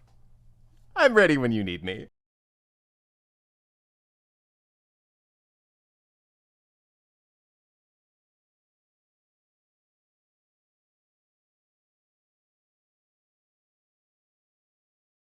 She leaves and Leo bites his tongue for a moment before he says, I understand I fucked up. But I can't take much more of this. I don't know what to do.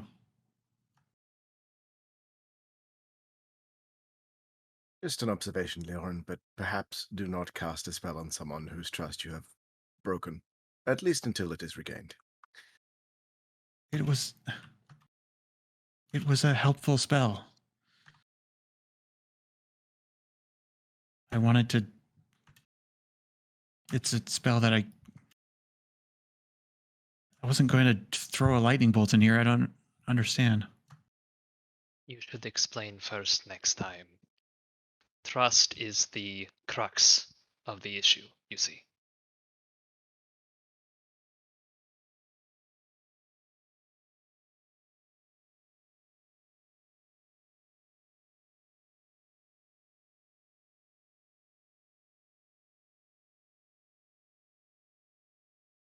Leo's in real life, I'm just sort of playing Leo in my head, and he's like shaking his head.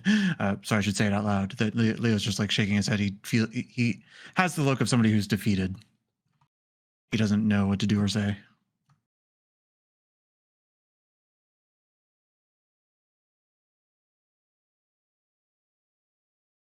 I'll go check on Six and see if she's ready. She's ready to go. She's outside taking a breath, getting her shit together. Are you ready? Are you? Yes. I read that we have to investigate. I'm not very good at that. So, I can try to keep lookout or guard if we get into trouble. By the way, if we get really fucked, she pulls out the smoke bomb. We've got this from Varia. Remember, if we need a distraction or an escape, let me know. Very good. I will let you know. Rev, could you roll me insight with advantage?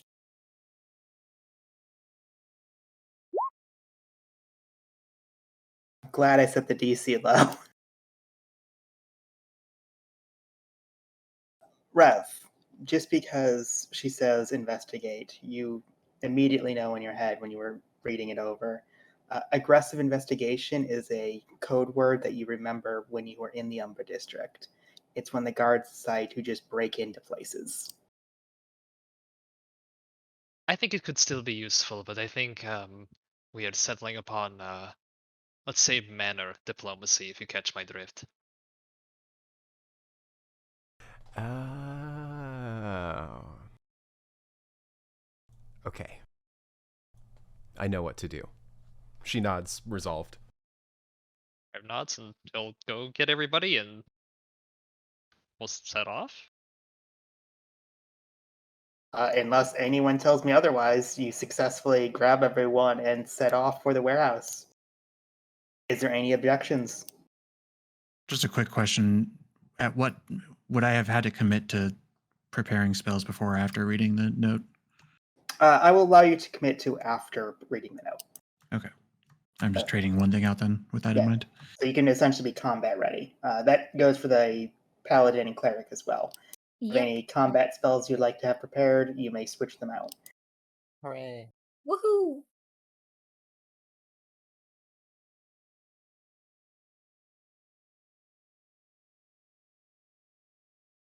And as you arrive into the docks and head into the warehouse district, Rev, you've been in areas like this before.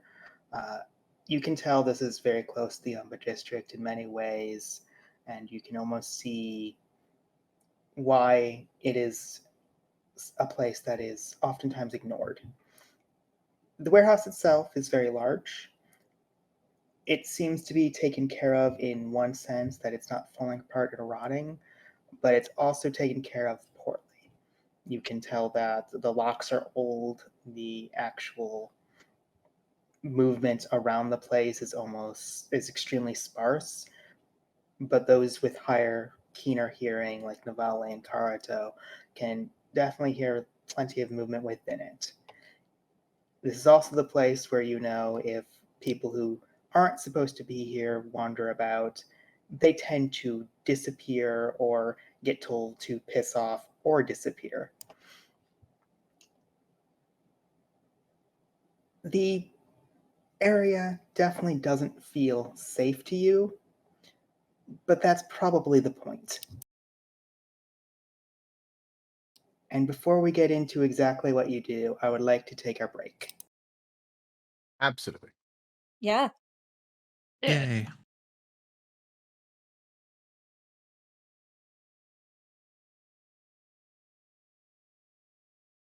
We're good.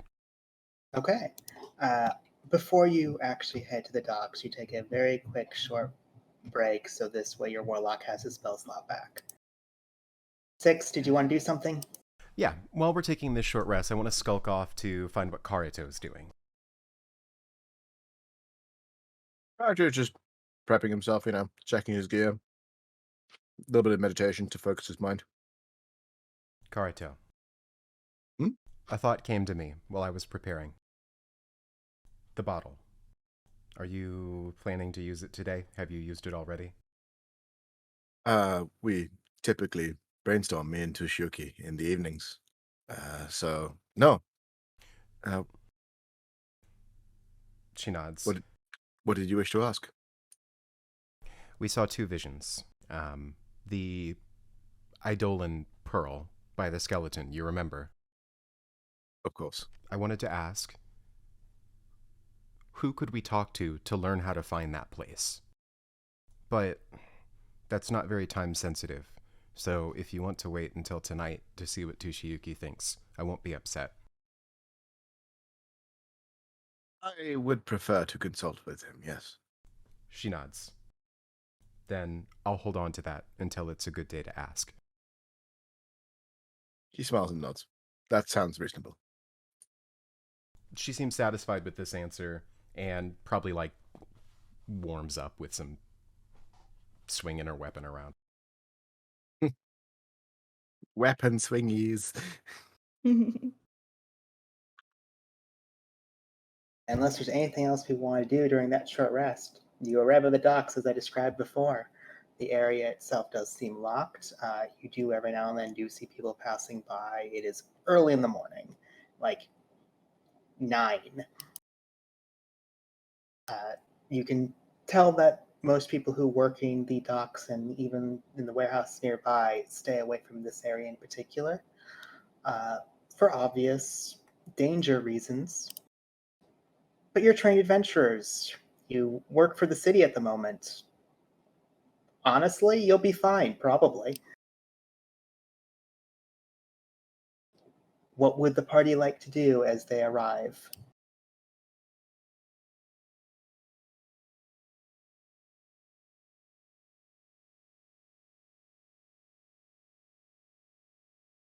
So we had directions to a warehouse, and it's just sort of like, is there like a big steel door in front of us?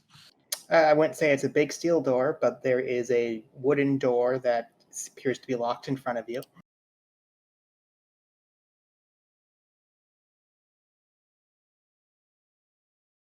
There are several entrances, I should say, as you kind of do a quick glance about. There is a smaller entrance, more designed for people. There is a much larger entrance that's designed for a cart to go in and out. And off to the side, you can see there is another wooden door that is likely just a way in and out, though this one seems barred even from the outside as some crates have been put out in front of it.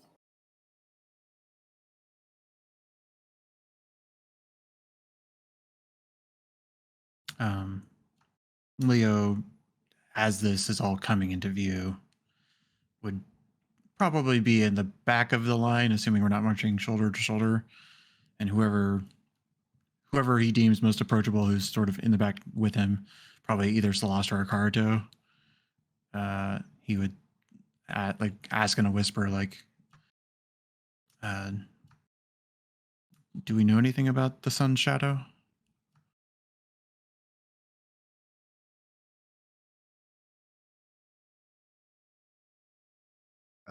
I know that they are a gang from the note. That is all. Personally, that I know. Same here. Rev, I'll let you roll a quick history check if you could overhear this from the back. Leo's not whispering.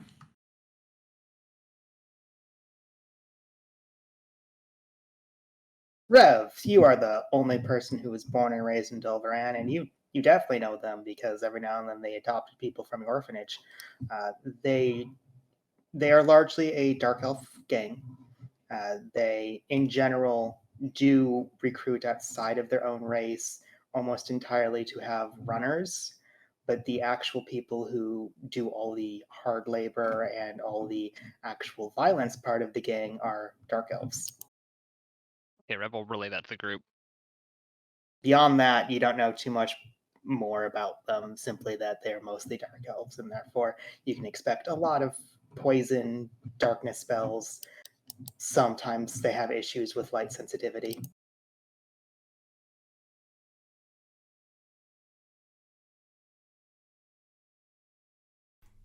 Dark elves. Light sensitivity.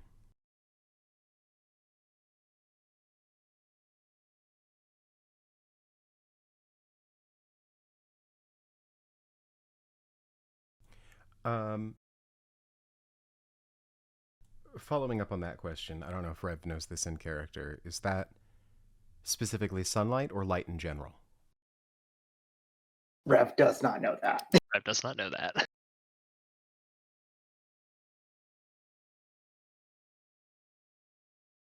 In fact, I'm going to just explicitly say, Rev, you avoided learning stuff about that. I apologize, I have no idea.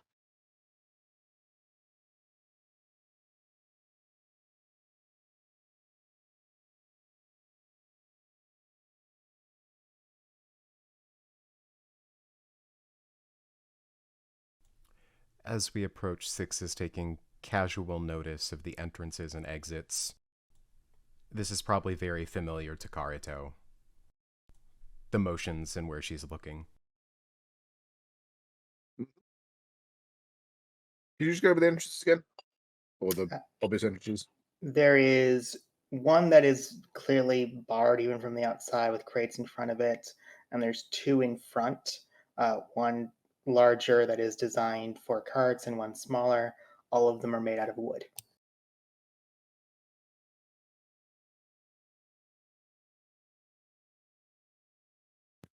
And to someone who is of, say, small size, are there any other entrances? Roll me investigation.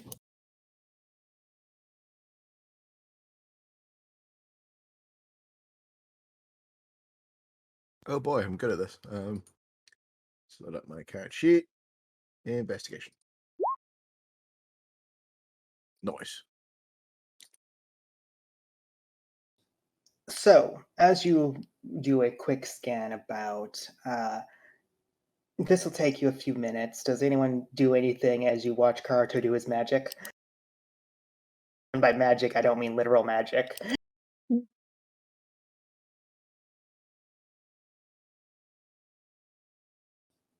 Seems like they mostly just leave Karuto to actually do his job.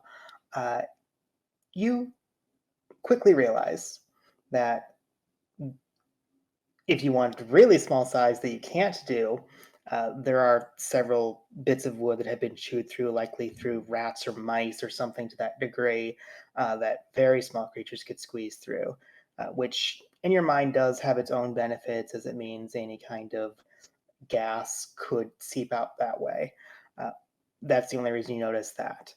When it comes to something that's something a little bit larger but still small could fit through, uh, you do quickly notice one weird thing. There are no windows whatsoever.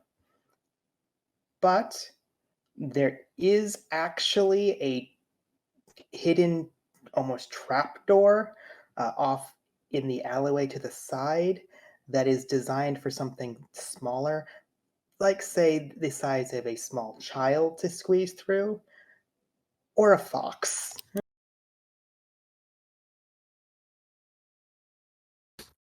Character returns to the group and says, "There is a way I perhaps may be able to get in, but it would only be me. It would be too small for others."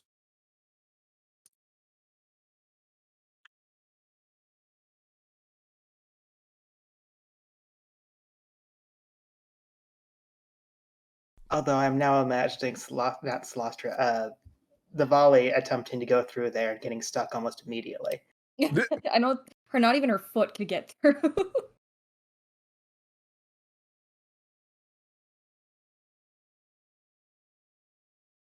Good work, Karuto. What do you think we should do? Well, I am happy to enter by myself and perhaps try and open one of the doors on the inside. Of course, there is risk. Being by myself, I would not have anyone to back me up were things to go wrong, as they often seem to do.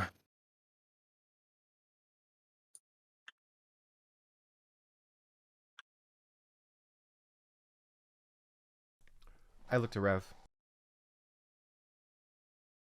With a gesture of sort of looking for permission to speak. Hold on.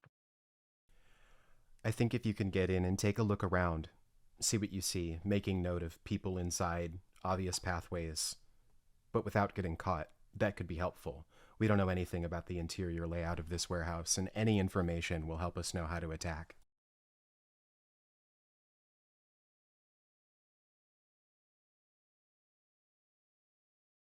It is a You know risk, I but am. you're good.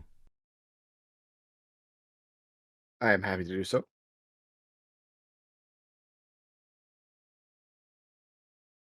Make it so.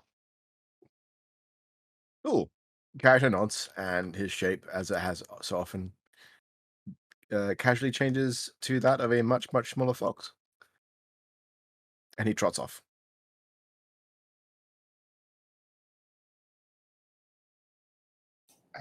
Assuming that you show them where it is, someone could likely help you move it out of the way, or do you attempt to go through, like, move it out of the way with your fox strength? Incredible fox strength. Yeah, character realizes quickly that, oh, maybe he needs some help, and sort of trots back and looks at Fiona sort of beseechingly. She'll help him get in. You pull a small bit of wood up, and it's not difficult for you, though you can see why a fox might struggle desperately to do this. Okay. Karuto, go ahead. Karuto, if you get in trouble and you have to escape through here, scratch at the door. I'll let you out. Character nods briefly. And then in he goes. Karuto, First, I'd like a perception check, and then, because I'm just going to naturally assume this, like a stealth check.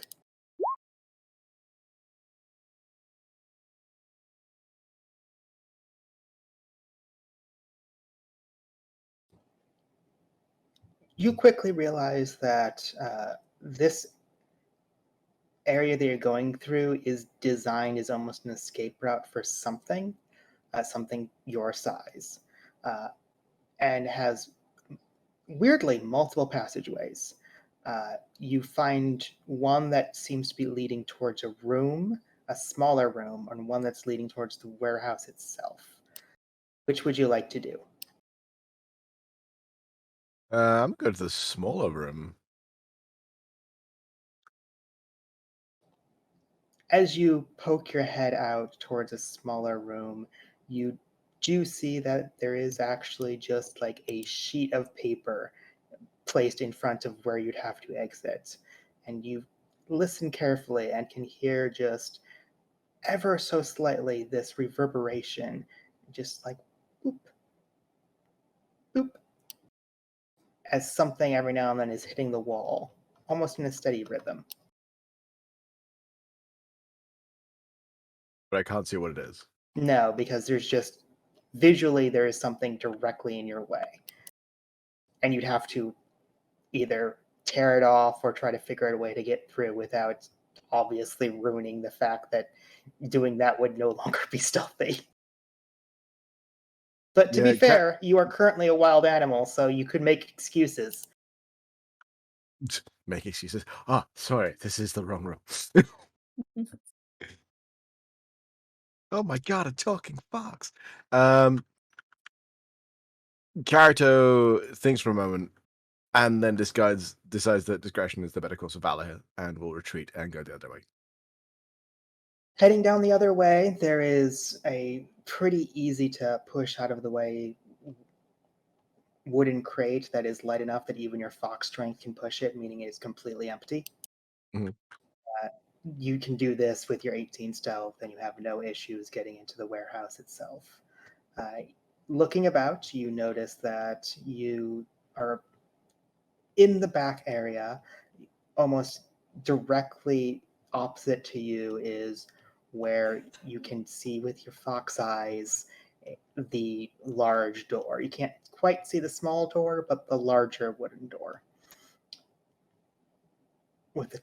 Honestly, with your high perception, I'll just give you plenty of extra information. There is a lot of boxes just stacked all about.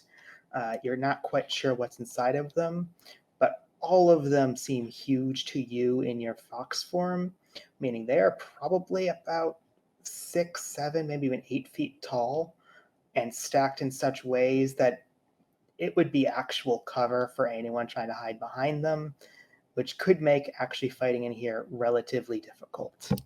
And as you sniff and listen about, you do notice that there are several people around, one of which appears to be wearing heavy leathers and with bits of metal sticking out of it, who appears to be half asleep, but every now and then moving around. And you can definitely distinctly hear the sounds of people snoring. You get the feeling that early in the morning is not a good time for these drow. Can't imagine why a nocturnal race would be awake at like 10 in the morning. But a few of them are awake, likely just to make sure exactly what you're doing doesn't happen. Interesting. Interesting.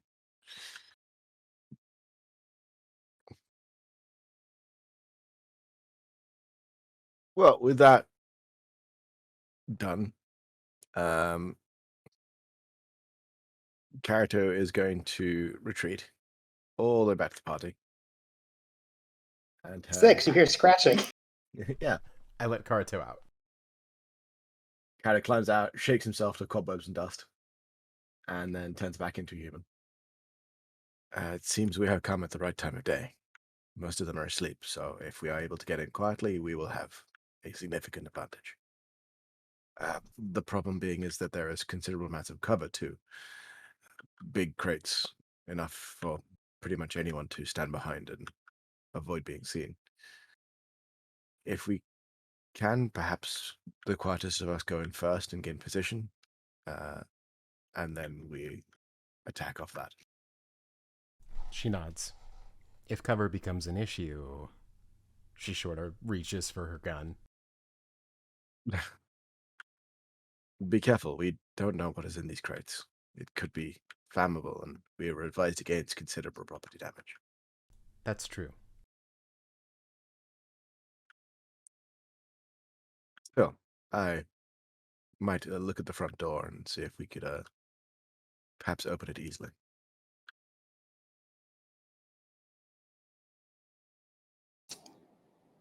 Does anyone have any other suggestions as Karato starts to look at the front door?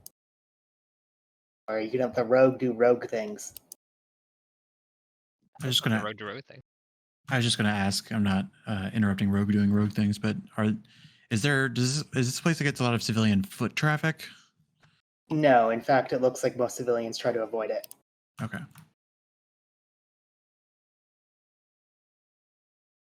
That being said, Navali, you have keen Yes. hearing, I believe. Roll me Yes. perception. Right? Is it a hearing perception?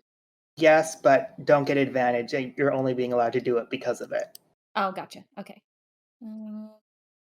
Perception. Don't worry about it. I won't worry about it. Karato, thieves' tools. I believe that is dexterity. Yep. I'm gonna give you Dex, yeah.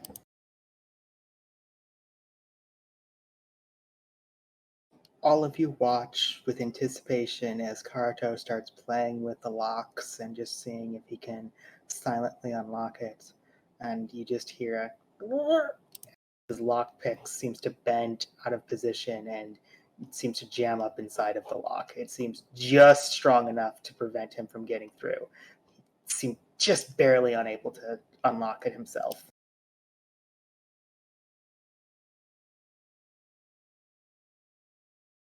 Ah. There goes that option.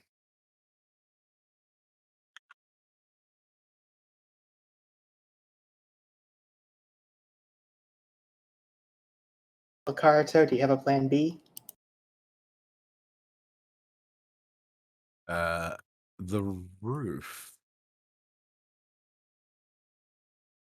Fiona. The roof, just for reference, is about 20 to 30 feet up. Actually, it's 30 to 40 feet up. I'm going to correct myself.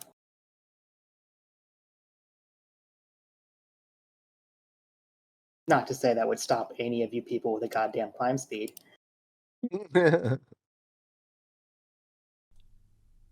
I can take a look if you'd like. If you wouldn't mind.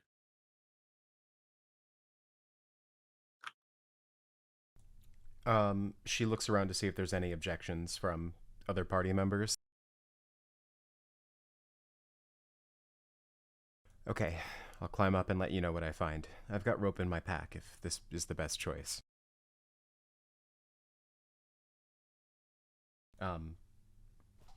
I will climb up the wall. You have no issues in climbing up the wall. This is made out of wood. It isn't comfortable for your claws, but it's not difficult. And as you get to the top, I'd like you to roll me either an investigation or perception.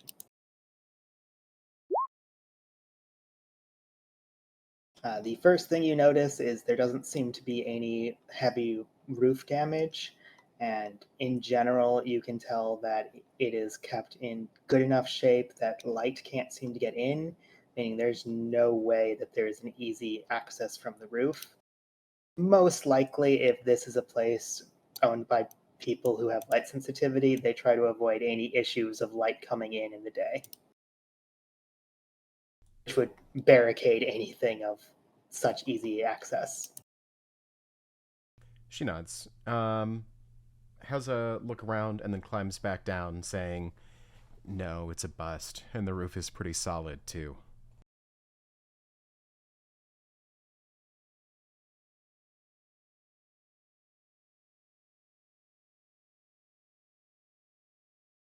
Hmm.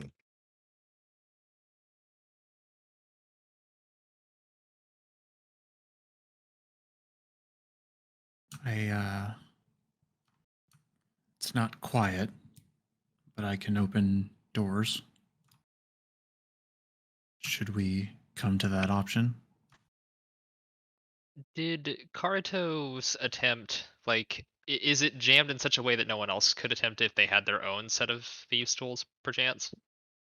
It's not jammed in such a way. You can definitely tell some of the lockpick is probably stuck inside of there. It's going to be a more difficult check, but it's theoretically doable.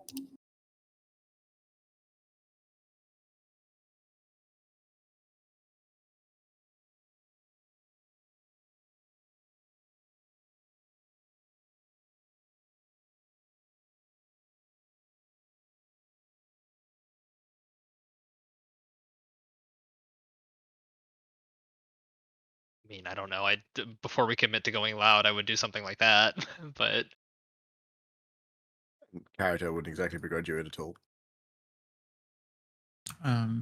I'll drop just a level 1 no ritual detect magic just from our current distance if there's any magic on the door or on the walls or anything out of the ordinary.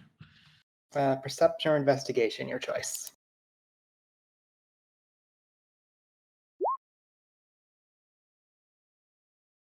Walls, doors, and walls all seem non-magical. As you glance about, you do every now and then see something off in the distance, off at the very edge of that 60 feet, I believe it is. 30 feet. Oh, 30 feet? In that case, nope, just 30 feet. Even as you look around, I assume you do like a trace around the warehouse. Nothing seems magical. All right, I just give it a once over while, and then don't have anything to say.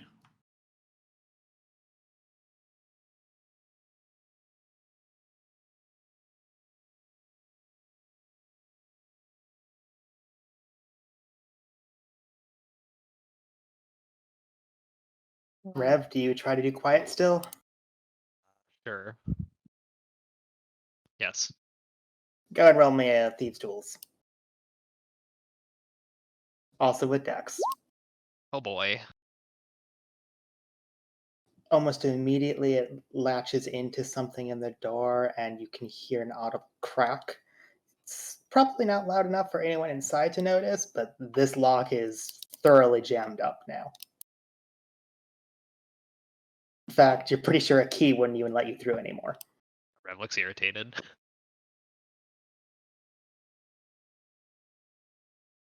It's fine. It happens. Yes. In terms of entrance, ingress at this point, is loud our only option? We were told to aggressively investigate this warehouse. I was simply suggesting it for the matter of surprise. We can still No, blast down the doors. I don't disagree. I just is there another place where we could try to get in quietly? The side entrances, but they seem to be pretty well barred.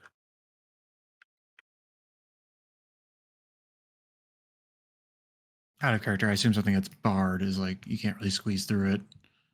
There's like they don't have traditional locks, I assume. Correct. 6, what do you think? If we make a lot of noise, we'll potentially have to deal with many more enemies. But they won't be well rested. This is the middle of their resting period, so if they were tired from yesterday, they won't be fighting us at full strength. Additionally, if we can open up one of these entrances and get rid of the bars after we've already alerted them, we could let sunlight in. And if they're sensitive to light, that could give us the advantage.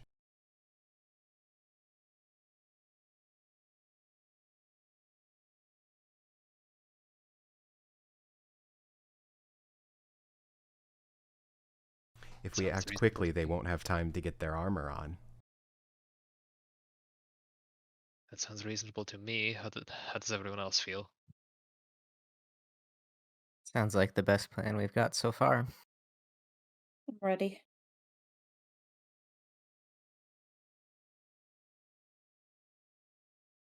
Should I? Yes, open the door, Leo.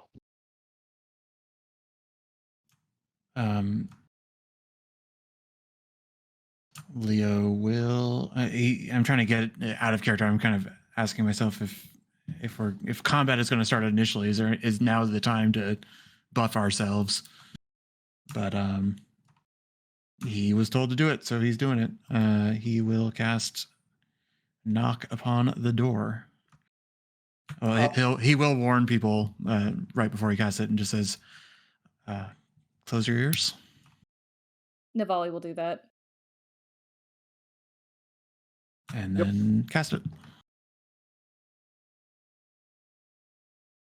Okay, you cast your spell. Everyone hears the sound of a long ringing metal as within seconds it reverberates louder and louder, and then the lock just falls off and the door starts to swing open.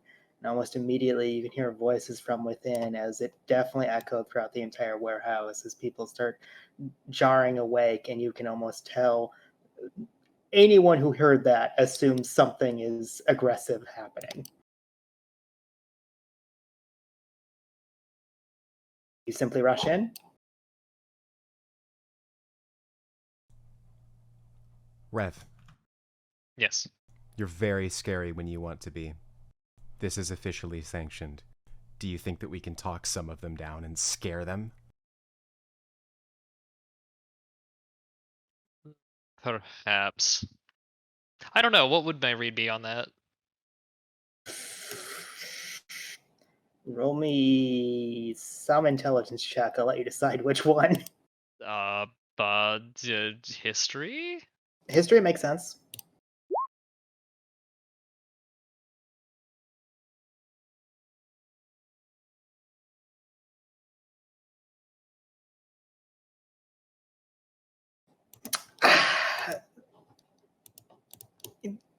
So, with a 12, I'm not going to say it's impossible, but you remember your time in the Umpa District. You remember your time growing up in the Umpa District. You remember all the reactions to just guards being around in the Umpa District. If you are the guard in this situation, oftentimes it's less that you can get them to stand down, and best case scenario, you can get them to go, I'm just going to run. But no one's going to surrender. No one trusts you enough for that. I don't believe that they're going to surrender in any capacity.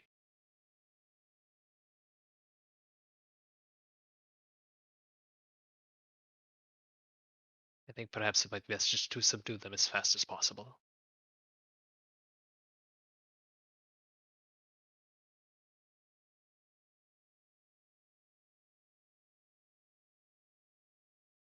If it comes to that.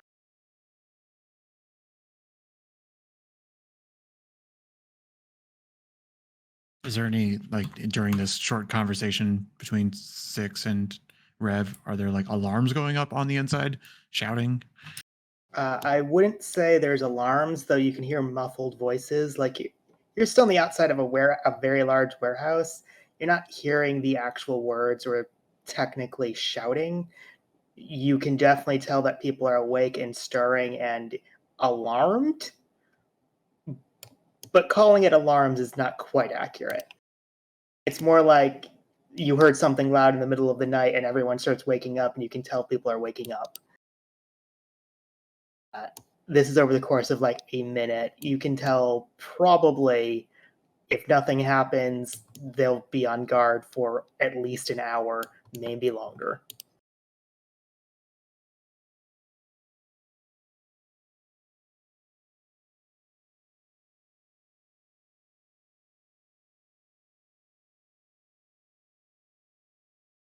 Though the longer you take, the more time they have to set up. What does the party do? Out of character, did we get a feel for how big this place was? Fairly large. You can tell that it's designed to store a lot. I would say, using the Tandem Empyrean as an example, it's like twice their size, and that has been keeping your entire party sheltered for months. When Karuto went in and kind of looked about, he could only barely see to the other side from one side of the area. Mhm. And Karuto, you have night vision, right? I do indeed. In fact, I believe everyone in this party currently has dark vision. Yep. Now that Butcher's Yep. gone, we're back to full dark vision crew.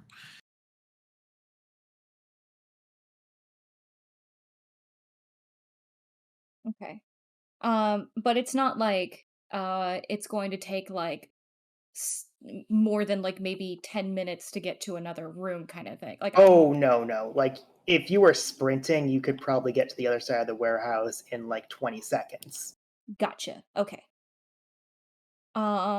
If that's the case, Navali might just if we're ready to go in, she might just activate her spear. We're doing this, huh, Navali? Doing this. The air around you freezes as the spear appears in your hand, and obviously, everyone in the party can go, "Oh, Navali is very serious." Seems like overkill for gang members.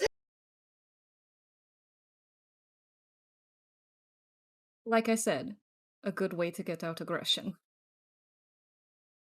Huh.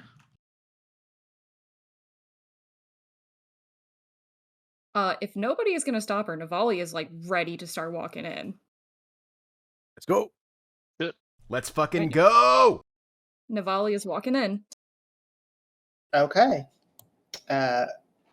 You walk inside, it's dark, there's crates everywhere, and we're just going to immediately roll initiative because I think it's pretty obvious to why. And Yeah. Butcher's there too. Oh, Butcher! Let me fix that. Skirn. Hey, welcome back, Butcher. Fuck Leo. Out of character, Skirn, can you assign 6 to camera? Right now, camera is completely pitch black. I can certainly do that.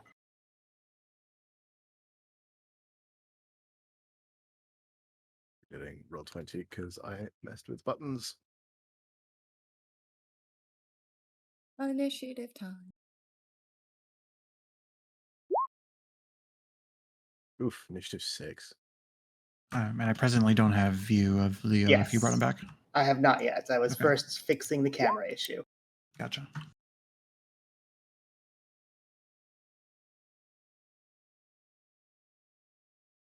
There you go.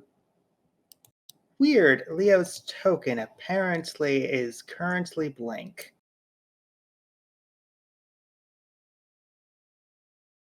Fixable. I apologize for technical difficulties. I forgive you, Skirn. Ah, Leo I returned. exists. I'm going to give myself the appropriate amount of hit points.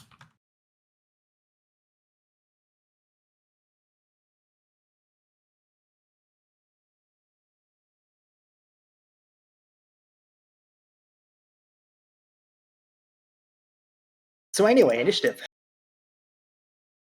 has been rolled by most of you, but apparently didn't get put into turn order. That's lovely. Oh I no! even selected my token. I thought I selected my token. It's possible I didn't open it up in time. Moment that I typed in it actually worked. Perfect.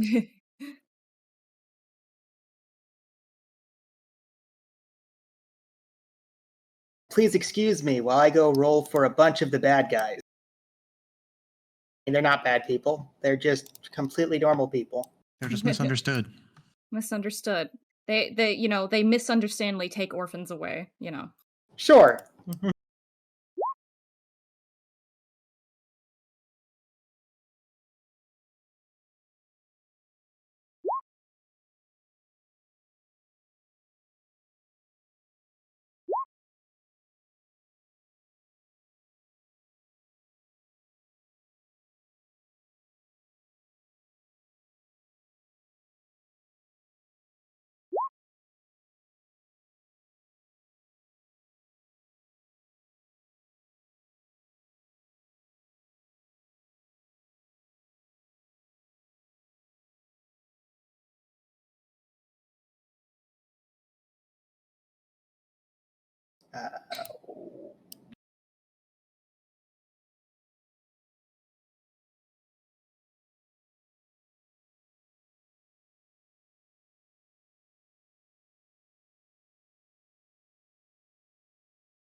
Ah, there's more.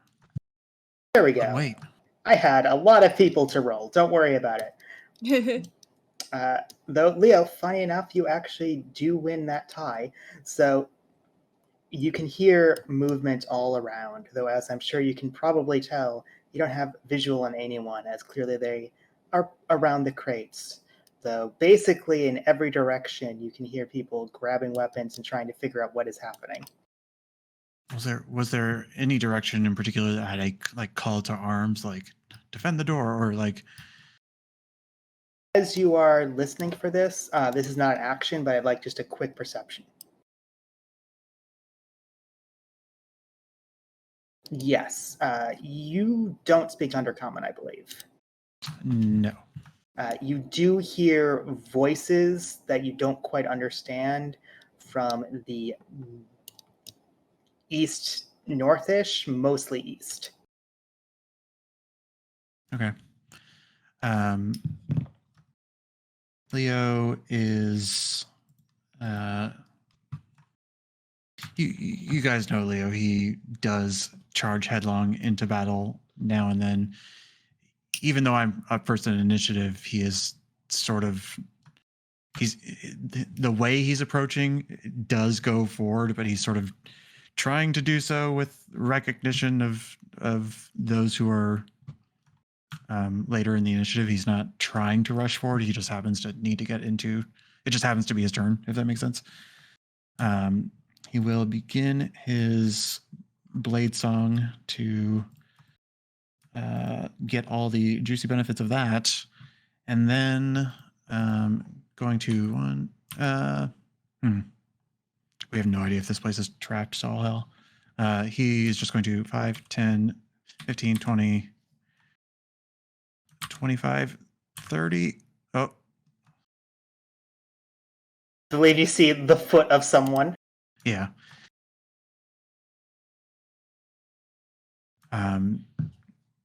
He and it's clear that they see me as well at this point. It's not completely clear that they see you. It seems more like they're still getting ready and trying to get people's attention. Okay. And he sees another foot. He'll kind of get behind this crate, trying to get like a little bit of cover and looking back at the party to sort of showing the number 2 on his fingers and pointing to over his shoulder into this direction to indicate that there's 2 people down that way. I should mention, just to make sure everyone's very clear, this place is pitch black. The only light is from the door you just opened. But that makes sense with all the descriptions you've been given before. And as he does that, he's used bonus action on Light Song, and as an action, seeing the position he's in, his song will transform into a tone that you haven't heard, into a discordant melody that you haven't really heard before Leo splits into 4 different images. As I will cast Mirror Image to be a little bit more defensive up here.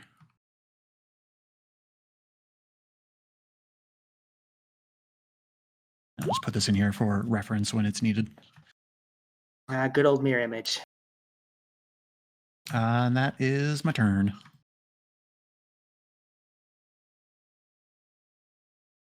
Gonna just put a little shield on you for that mirror image.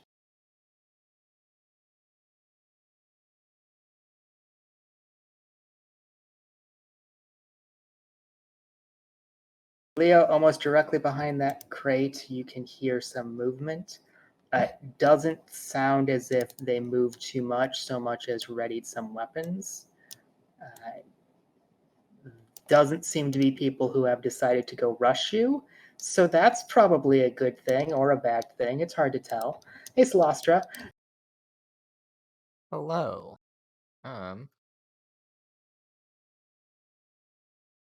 Celastra will move up behind Leo and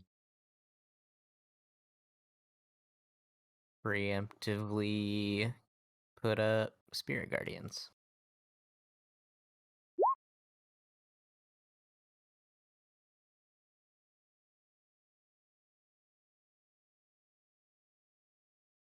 Just sighing because I know how bad this is going to be for them.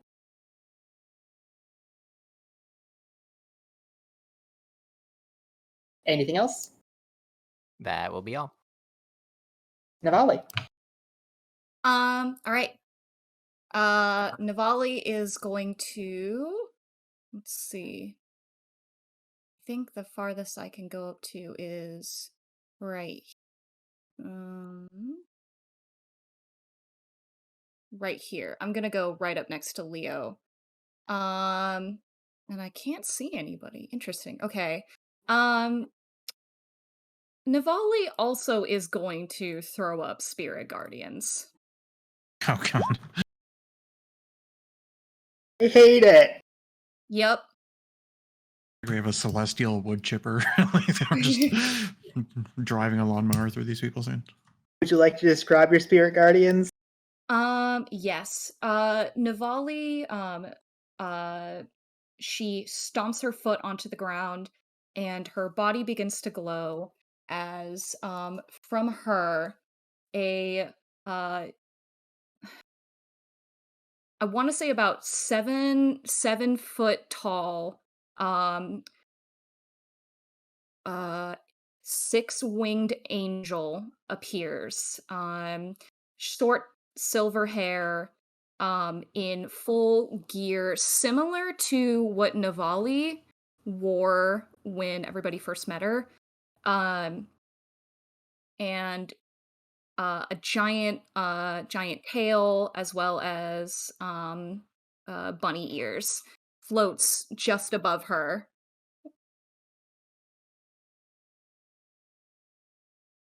So that's going to be horrifying when people charge you and die instantly. Yes. Anything else? That is all. 6, go ahead. Okay, 6 is going to come up over here. I'm going to steal a little peek, like peeking around the corner.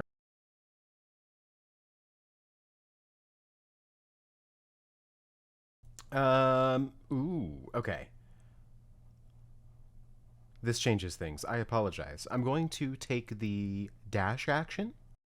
Okay. And I'm going to go right here between these crates. That'll be the end of my turn. I believe you can see someone I sure can. who is currently fumbling for his hand crossbow. 6 snarls at him. You can definitely tell he was not prepared for this. Hey, Karuto. Hello. What do I do? God, why is my Roll20 so laggy?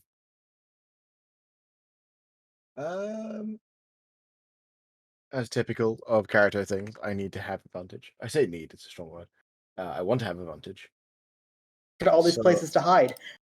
Yeah, right. Well, assuming I'm gonna roll stealth as if because no one's seen me yet, which makes sense. No one's Allow seen it. me, right?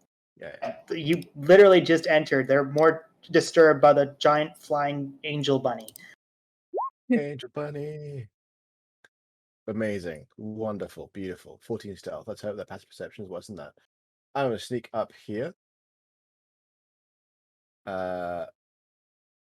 Rip off a shot against this person. Bad Do I news. His natural perception is higher than 14. I assumed as much because it was a terrible roll.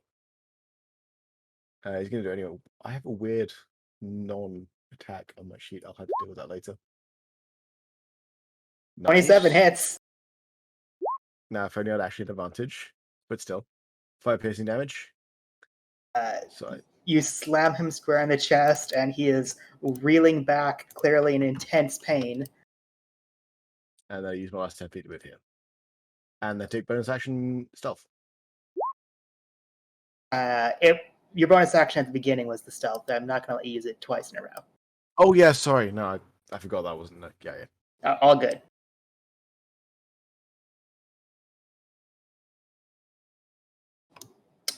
Leo, you see him step forward a little bit. He is wearing studded armor.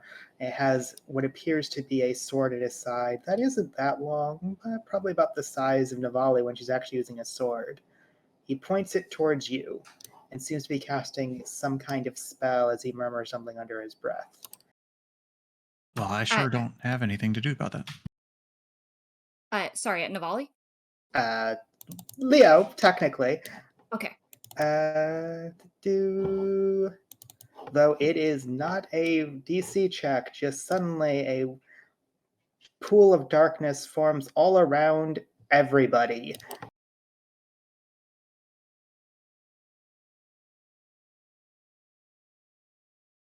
I'm not going to play with dynamic lighting too hard, but all of you can no longer see anything as darkness seems to pool out everywhere. Rev, just in front of you, your dark vision goes from being normal to not being able to see your own friends.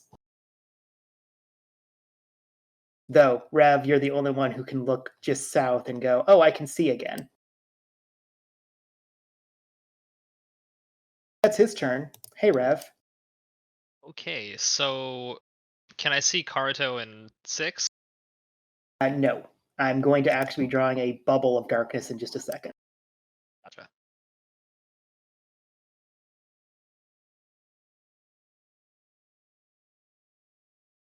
Everything in there is in darkness. Okay, Rev is going to start by flipping down here. It's got 5 more feet of movement. Okay, I can. Oh, I can see this person at the edge of the darkness. Yeah, he has an arrow sticking out of him and he's coughing up blood. How unfortunate for him. Just go with the old standard Eldritch Blast. Okay. Let's try that again. A 10 does not hit, shockingly. Oh, 11 does not hit. great. The crates around him just start exploding as he seems really happy that you missed twice. It'll be one of those days. Okay, that's me.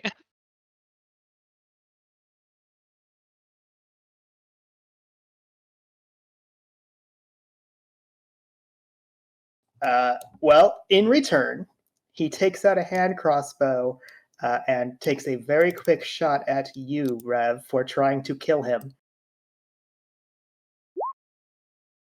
Yes. As the arrow just sears right over you, he runs away. You can move exactly 5 more feet, so he gets behind this crate. You can clearly see where he went. Rev, you can also hear there's more people behind there, though they don't seem to be actively chasing after you. They seem to be more, I'm going to take a defensive position. You hear movement from above you.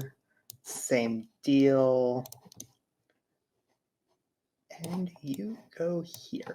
And that's the end of their turns. Hey, Leo, you're in darkness, but you can kind of tell that it's probably not completely encapsulating you. And nothing of Solastra or Navali's Spirit Guardians is really lighting that up. Correct.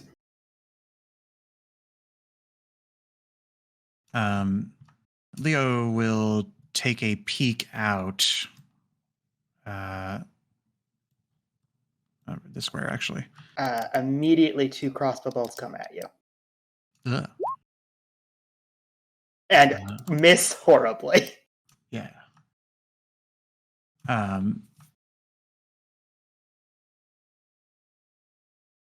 Leo.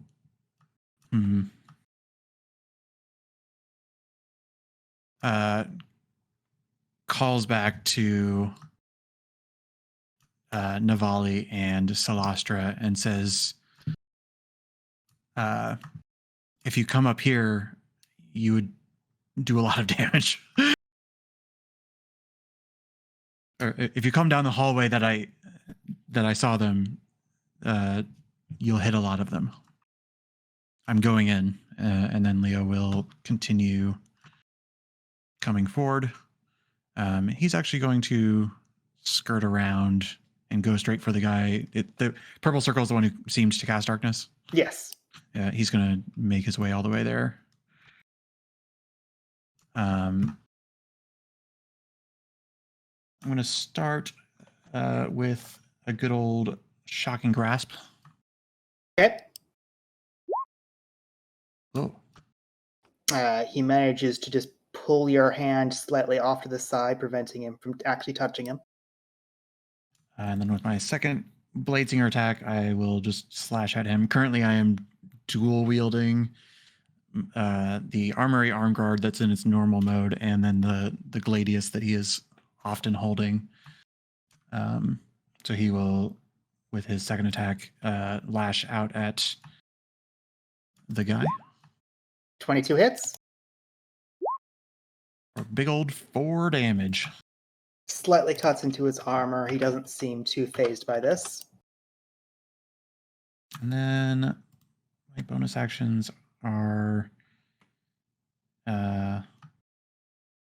I will swing then now with the gladius as my second light weapon for multi-attack, or for bonus action attack. No. I'm not going to reveal his con save. I'm just going to roll a d20 for the con save. He's fine. And then Leo will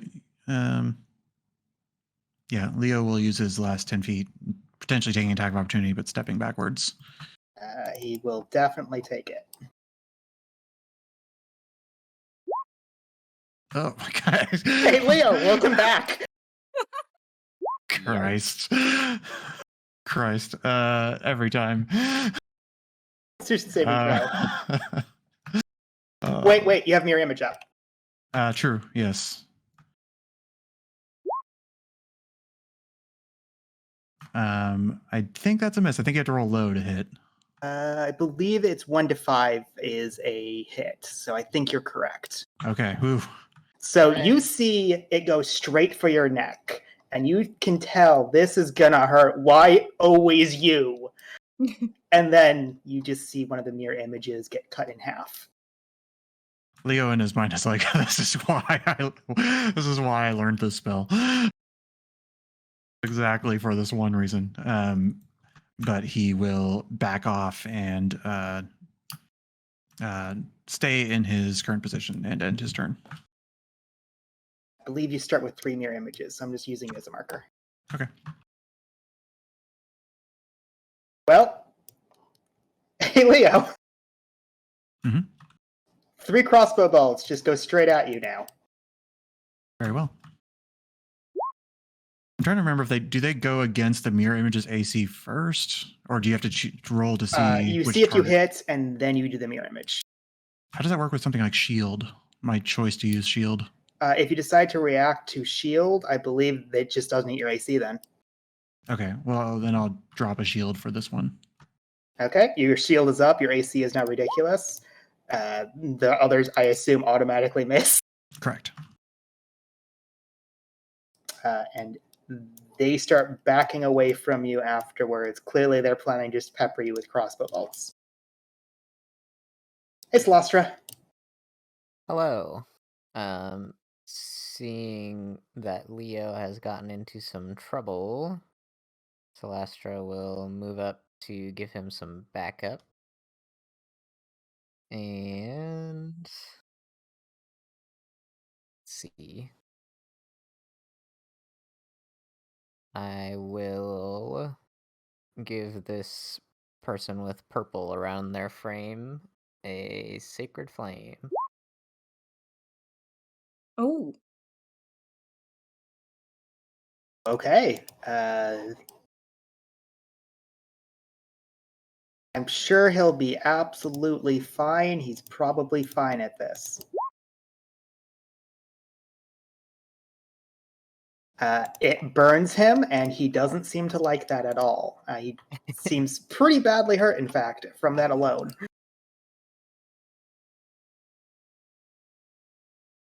That will be all. Navali, How high is the ceiling? 30 to 40 feet up. Bonus action jump, please. Okay. Navali is just gonna take 10 feet over here, and then she is going to take a running start so that she can be right next to the guy. As the darkness starts dissipating because the flames disrupt his concentration, you leap out of it and are directly on top of him. She grabs her spear. Also, does Spirit Guarding go off? That happens at his turn. Okay. Navali grabs her spear out, and she goes to strike. Let's see. Where is it? Oh, there it is. He barely manages to parry the first strike. She goes again. That is a hit. Does he look badly wounded? He doesn't look good.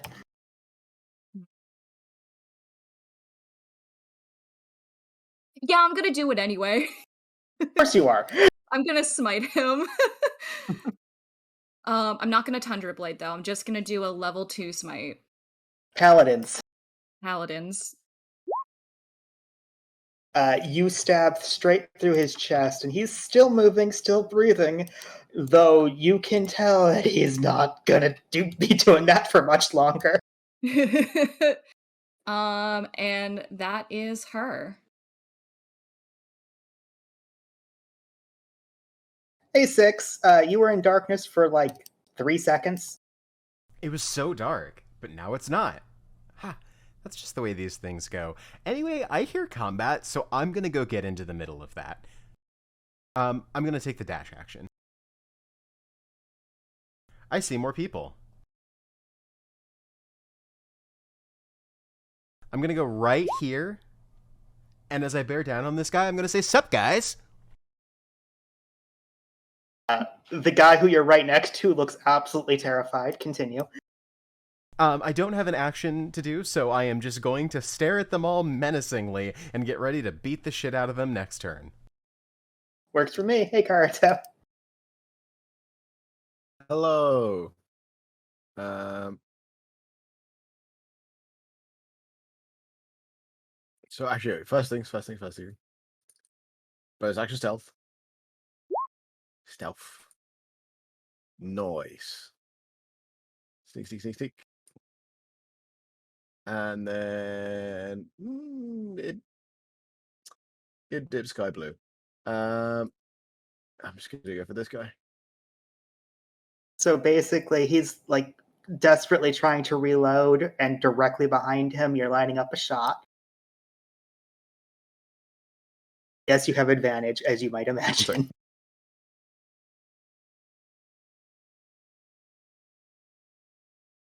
Yep, cool. Sorry, I was just being honest about feline food status. You have advantage. Roll again. Yep. See if you get that crit. I should have rolled the advantage toggle. God dang. 20 hits. Yep.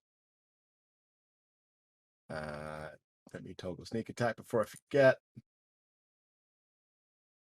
Boop. Ooh, big numbers. Celastra. Hello. You're looking down at the person who's about to be bitten to death by spirit guardians, and an arrow pierces through his chest, then through his chest completely, and into the crate behind you. Oh my. I'm guessing he falls over. He no longer has a heart, you're pretty sure?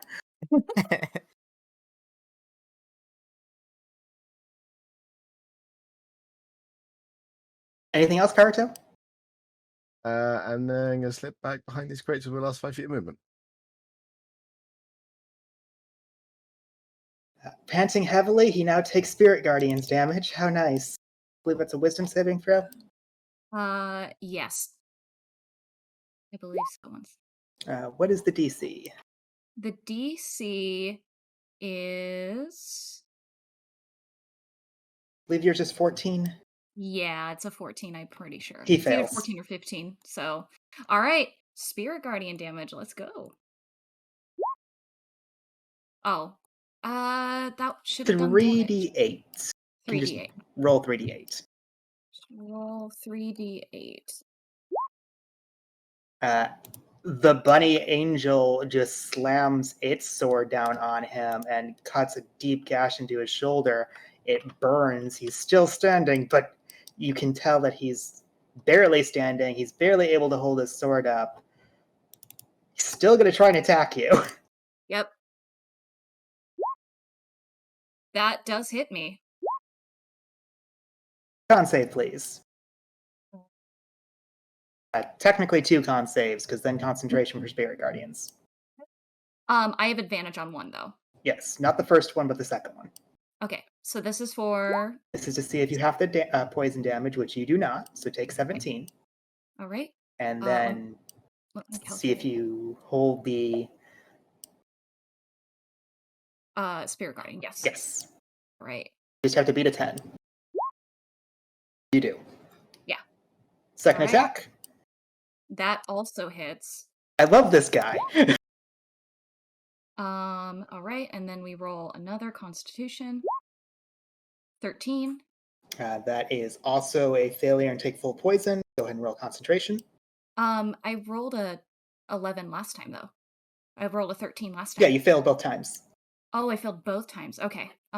So what's the total for that? 6, 11, 15, 29? 29, yes. All right. And then we do advantage. Spirit Guardians up. You managed to keep Spirit Guardians up, though you can feel poison coursing through your veins, and it is burning harder than anything else that you have felt for a long time. Yep. That being said, looks like he's willing to at least fight you to try and stall for time, and he's doing a pretty good job of it, all things considered. Yeah. Hey, Rev. Hey. That guy took off. He sees 6 at the edge of his vision. He's gonna move up. You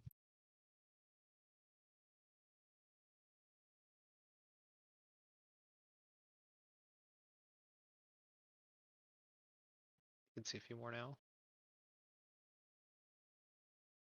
They're all aiming hand crossbows at 6, just so you're aware, Rev. Okay. Let me see.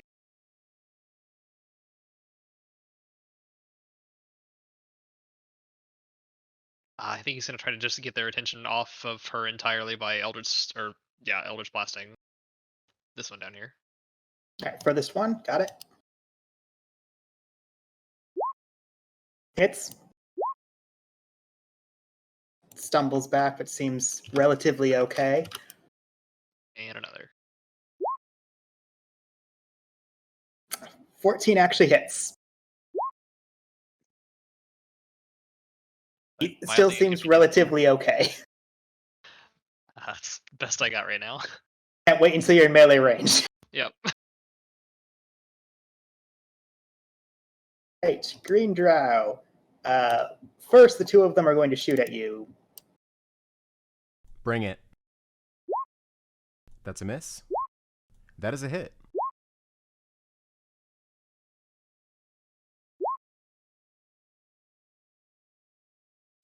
You're not... Nope, there. DC is much lower than the other ones. You do succeed at the con save, and you actually completely ignore the poison damage. Gotcha. You only take 5. The one right next to you, having no other way of disengaging safely, just kind of panically throws his crossbow down and tries to desperately draw and swing at you simultaneously. I riposte. Well, this poor man. No. No, he's fine. He's fine. I like to imagine that our blades meet. Yes, that is exactly what happens as you block his sword with your claws and try to push it into him, but just barely don't manage to get into his actual body. You could also tell, as he's doing this and desperate with the arrow sticking out of him, He is barely standing. Really? He didn't get hit that hard. Correct. Uh-oh.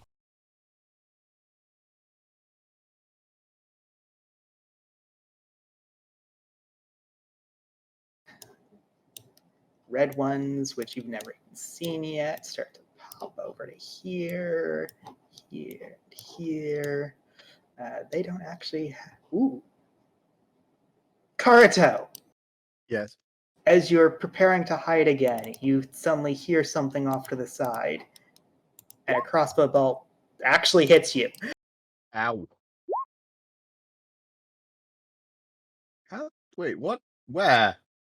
Far Oh, north. there. Yep, I see him. Gosh dang it. Can't save.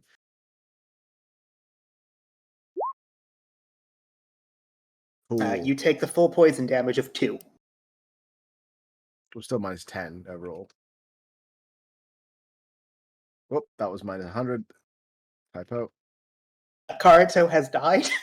No! Additionally, I have horrible news for you, Rogue. What's that? You feel the poison stick in your body and your body becomes sluggish. You have the poisoned condition. No!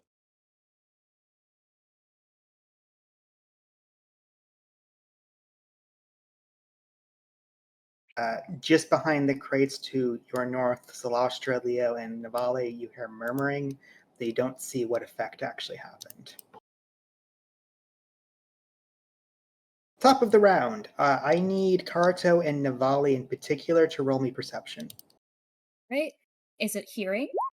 Yes. So I get advantage? Yes. Yay! Well, Navali, you're distracted by the fact that this man just hit you a few times and it is causing you to wheeze in pain. yeah. Karuto, you Yes. clearly hear the sounds of movement as if the objects about are shaking without actually being touched throughout almost 4 different locations in this warehouse. Some to the north, some to the east, and some to the southeast. As your head quickly checks about, you don't quite see anything except the shadows themselves that aren't attached to people seem to be moving, but there shouldn't be shadows, there's no light.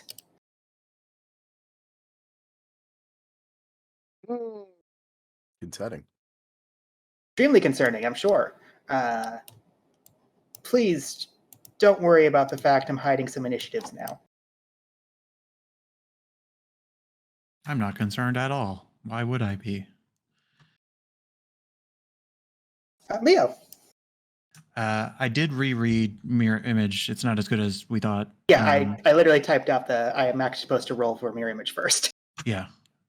Do you want to have done that for the Rangers that Nah, shot me? we'll retroactively do it. It's fine. And we're Okay. not going to retroactively. It's fine. Okay. Leo will step forward. He's not. Oh, I'm sorry. I had an idea, and then I see that there's a shot lined up. But he doesn't want to cause property damage, so I am going to cast Lightning Lure on this one behind the boxes. Makes sense. DC 17 strength save, I believe.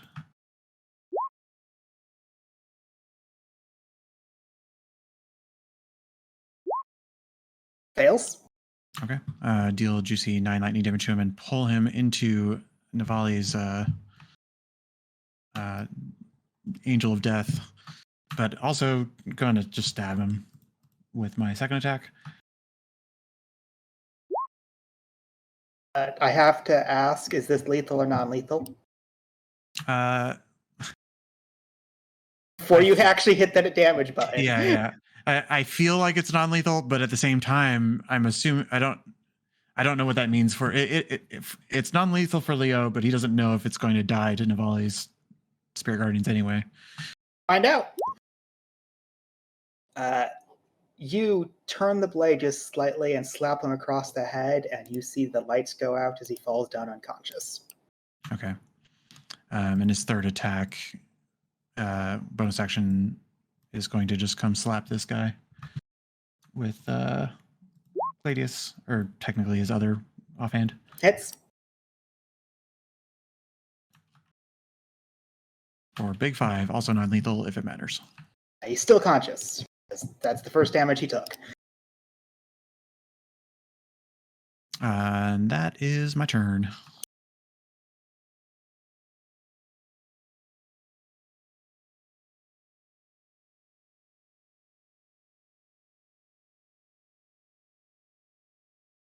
Sorry, I'm doing some measurements for something. Spirit Guardian's 15 feet, right? Correct. Yes. Cool. Wisdom saving throw for this guy. That's great. Isn't it 2? You are slightly out of range. Gotcha. I don't think that's gonna cut it. Yeah, please go ahead and roll damage as he gets devoured by celestial snakes. Leo, as you stab this guy, he looks as if he's trying to decide whether or not to run, as suddenly a celestial snake starts chewing on his leg and then just rips it off completely as he screams in pain and starts bleeding out on the ground in front of you.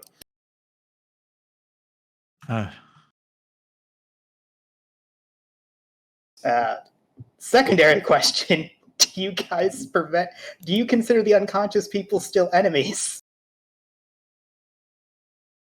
That's for Navali. I'm gonna say no. Your celestial bunny angel does not murder a man on the ground. Celestra, Yes. your turn. Excellent. Celastra can't really see much. So she's going to move up near Navali. And sorry, did we say that the purple guy was incapacitated? He's not incapacitated, he's just very badly hurt. Okay. Also badly hurt Navali. Yeah, Navali's not looking so great.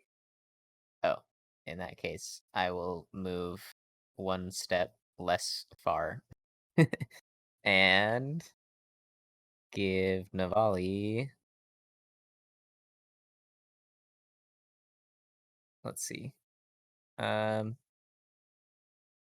First, I will do a Warhammer strike on Mr. Purple Guy.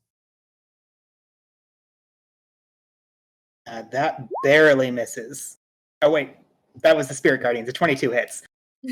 Hooray! And I'll use my Divine Strike once per turn. Is this lethal or non-lethal? I'm gonna say it's lethal since he hurt Navali pretty badly. You crack him across the face. Navali, you see as he's trying to square up and figure out if he can actually defeat you, you hear the crack as his neck snaps out of place, and he falls down clearly dead. And then Whoa. I will bonus action healing word Navali. Thank you. No problem.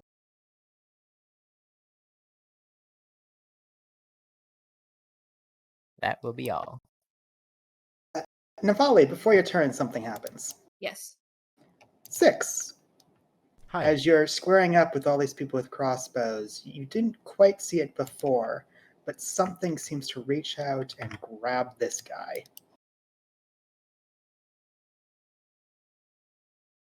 Uh-oh.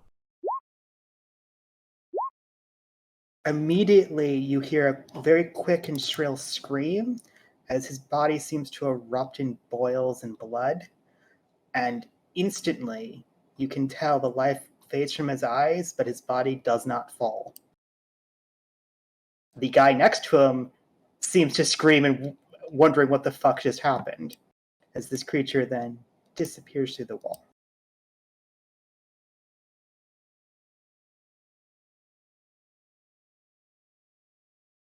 Anyway, Navali, that happened. Do I hear the scream? Yes. Okay. All right. Okay, and I can at least see the person down next to 6. At least I can see one person. I think right now, what could I do? Let's see.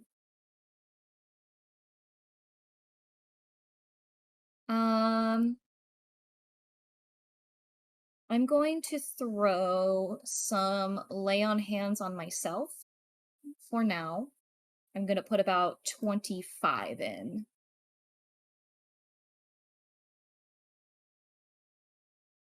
Right? Can't stop you. You do that. And then let's see. I can't really get that far. Let's see. So I'm going to go 1, 2.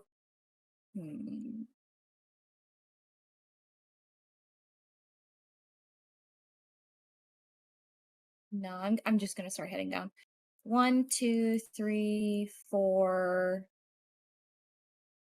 5. I think that's 5, 10, 15, 20, 25. Oh, I can keep going. No, I think I'm gonna go right here because uh 6 is up next, and then let's see. Any bonus actions I can do?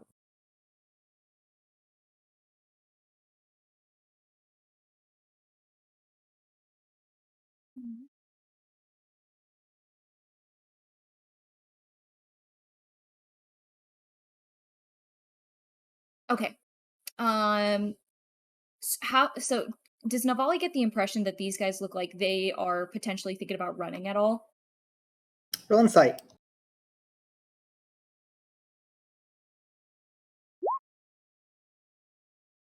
The one who's fighting 6 seems interested in trying to figure out a way out of the situation, but only seems to know violence. The one further back seems to be wondering what the fuck just happened to its friend about a split second ago, as his friend is now standing up, blood dripping from all parts of his body, completely slack-jawed, as if he is not even actually there anymore. Gotcha. His body seems to be trembling in many different ways that seem unnatural to you. Okay, gotcha. You can tell fear is in their eyes, but if that means they're going to run away, isn't quite the answer. Gotcha. Okay.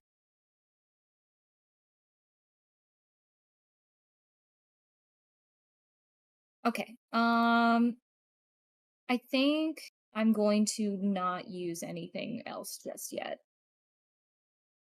So that is me. Cool. Hey, 6. All right, so 6 is going to say some things, and as she's doing this, she's walking forward toward the afflicted Mook. She says, Navali, shadow monster in the walls, back me up. You, she points at these 2 drow, get to cover and back me up. And then whether or not Roll intimidation.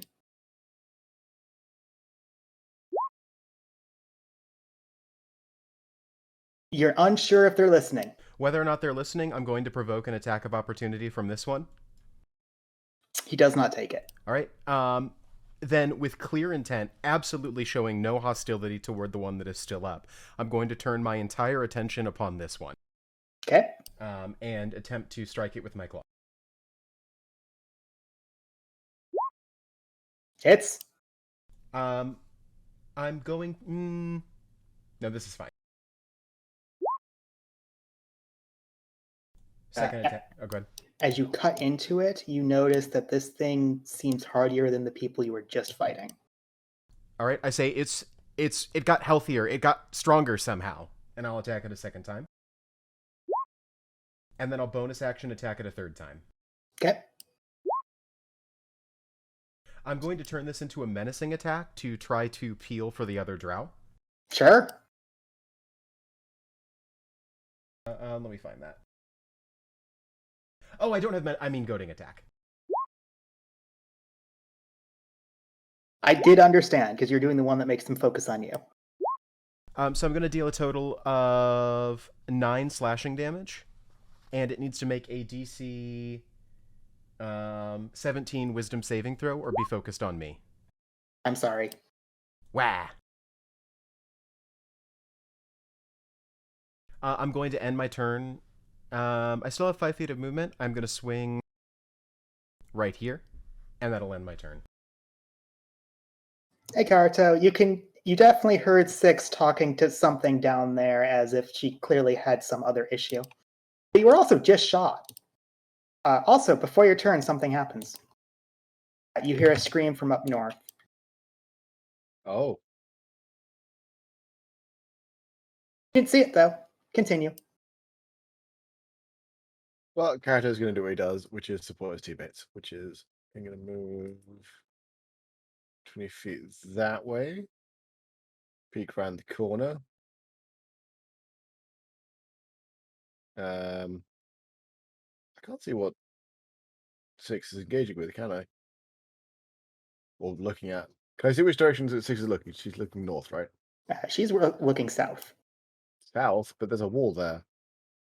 Yes! Oh, it's this, yeah, this thing. Yep. Additionally, she saw something go through the wall.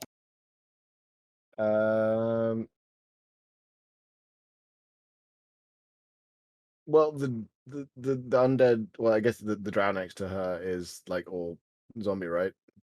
The drow to her south is all zombie. The drow directly next to her to the left doesn't seem to be. Karito, having seen the shadows flicker and some shenanigans going on of the magical nature, does a quick, mental arithmetic, and then just snaps off a shot at the zombie creature. Okay. Okay, but could you not? Technically, it's with advantage because wait, no, not advantage, is it? Because that's a new sneak attack. Yeah. Anyway. Oh. 6, as you're figuring out exactly how hardy it is and if it's going to fight back, an arrow just pierces through its skull with enough force that part of its head starts to lull backwards. And instantly, whatever was controlling and animating it dissipates and it just falls down clearly dead. Great shot, Karito. Dead. Hey, Rev. How you doing? Well, he saw this, the fellow up here, I'd assume, correct? Yes. So probably confused. I think he's going to get closer. Right there.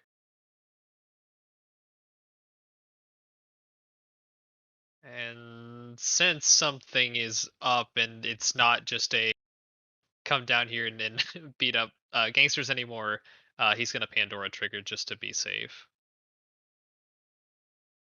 Do you turn your weapons into the chakrams? Yes. Okay, I just always like to make sure. You succeed. Anything else? I don't think these two don't seem immediately hostile. Is that what I'm getting? I mean, one had They an opportunity seem to to attack. be kind of panicking at the moment, but one you clearly saw Fiona left one, and he didn't take the swing. Yeah. Rev will hold off until he sees something immediately hostile. These two, he's going to throw down his weapon and try to run. Do either of you take attack opportunities? Oh, no. You, Karuto? No. Okay. That's his dashing, so he gets all the way over to here. This guy is going to start checking his friend's body and just ignoring you, 6. Sure.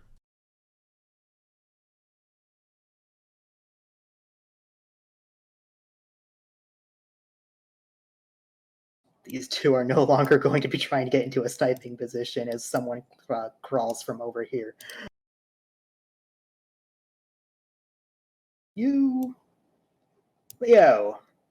Slostra, you see Hello. what appears to be a woman barge through this door and immediately close behind her.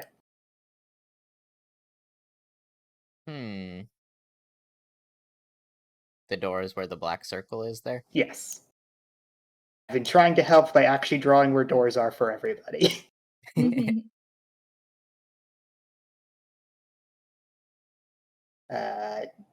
I believe that is it. Hey, Leo. Leo saw the person running away, and nobody gave him much attention, so he has no idea what's going on. 5 feet, 10 feet. Does the person over here seem to have hostile intent? The person to your left? Yeah. Blood is dripping from their arms, and their eyes seem vacant.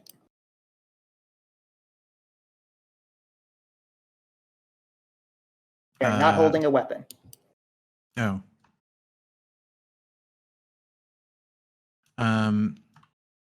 Shit. I need to get more information, so I'm just gonna peeking down here. Something's strange up here, and for anybody who's in eyesight of Leo, he's just pointing behind him this way, to the left of where he's positioned. He doesn't really seem to have a whole lot to do, so he's moved 15 feet, 20, 25, 30, 35, 40.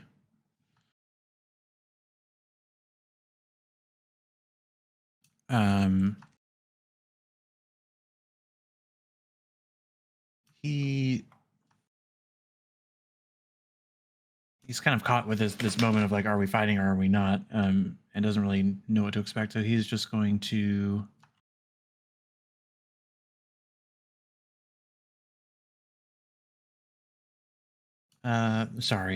he's going to just I'm failing. He's going to take the dodge action. Sorry, that took way too long. Oh, good. He's no idea what to expect. That's Taking the dodge action. Is trying to assess the behaviors of these people in front of him, but that's the best he can do. Give me a quick insight.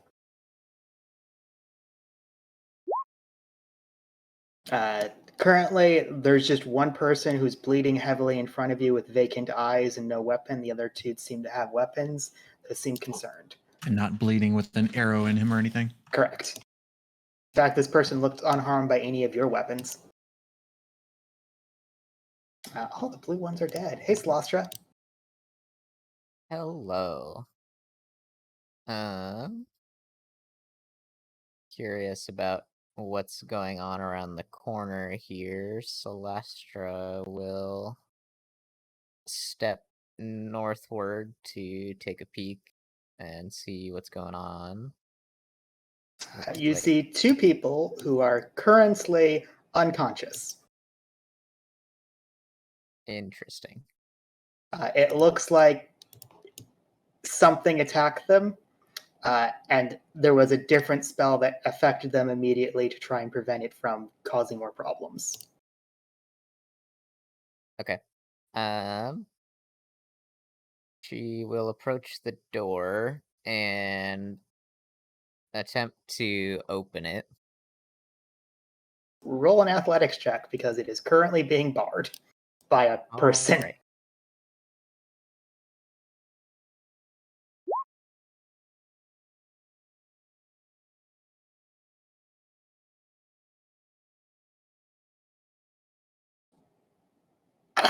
So you tied. So I'm going to ask you to roll again. Okay.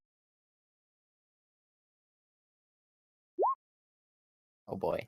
The first time you do this, you don't get enough power in order to kind of break through it. The second time, you actively shove the woman who has been trying to hold it down, and you see a small half-orc child off to the side, kind of huddled into a corner, who clearly seems concerned.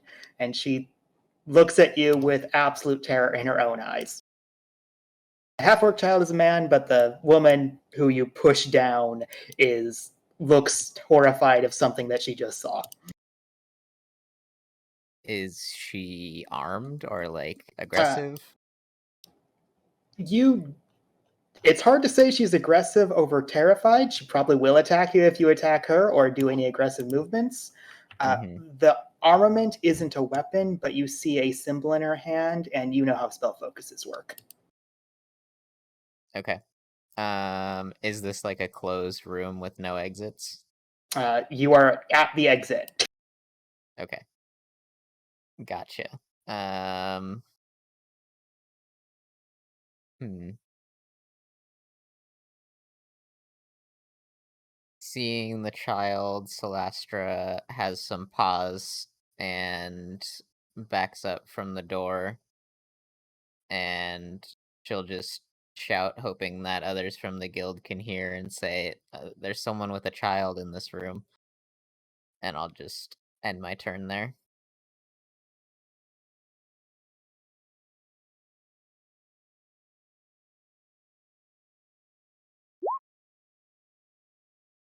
Six.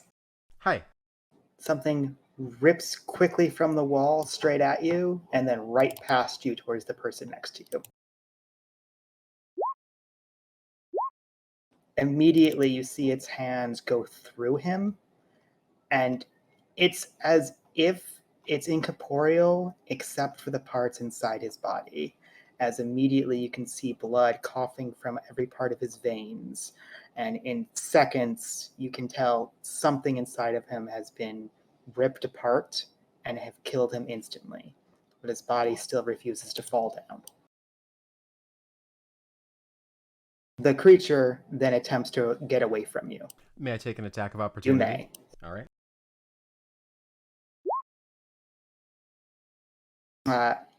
It's difficult. Its body seems to shimmer within darkness itself, and you can't seem to get a firm grasp of where it is. So you swing at it, you swear you hit something, but it's just air as it rips through the wall again.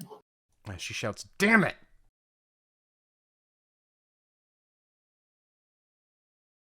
Hey, Navali, you actually saw that happen.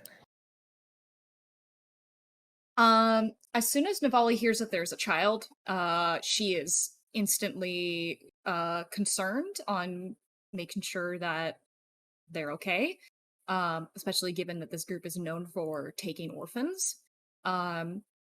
She sees that I'm guessing that this thing now created a another one of those weirdo things that was walking around with blood in its eyes. Yep. Ugh. Celestra, are you in any immediate danger up there? Not yet. Do you, can I attempt to see if I can hear anything? Like, if I can hear potential, like, skittering on the walls, or... I'll let you spend a bonus action for it. I will do a bonus action for that.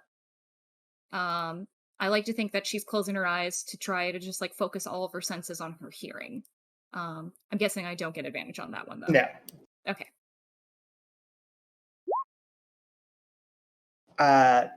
Your biggest concern is you saw one go through the wall to your cells, so you definitely hear some. It's as if objects every now and then get moved, but there's nothing that should be moving them. And as you recognize that sound, you start focusing, and immediately you realize Celestra said she's in no danger yet. There is something very close to her. With that in mind, Navali is going to just start booking it to Celestra. There's something going after her. After Celestra. And then, let's see. 5, 10, 15, 20. Can I say that this is 25? Like that little cut through? Yeah, that makes sense. All right, 30, 35. So she's right next to Celestra. Let's see. He is going to let's see.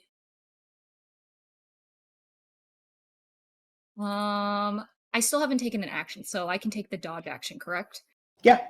All right, Navali's going to take the dodge action. But yeah, she called out saying that there's something heading like nearby Celestra.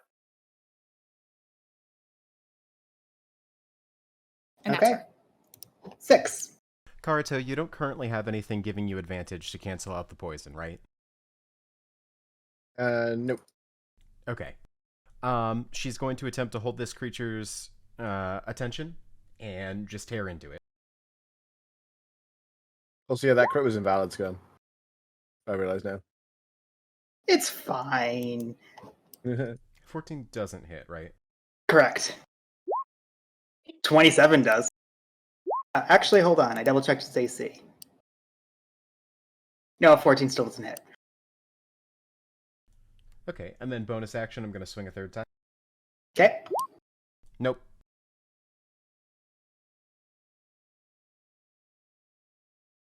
I'm going to move to try and bait that shadow thing out. I go right here. Okay. So I wanted to double check on something, and I was correct. Because it is the same spell, it's only going to be affected by one Spirit Guardians. But I'm going to let you decide which one. Celastra's or Navali's.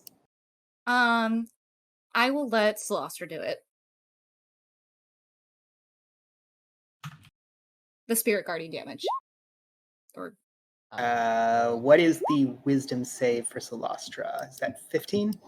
15. It just succeeded, so it takes half. As it runs up and tries to grab Celastra.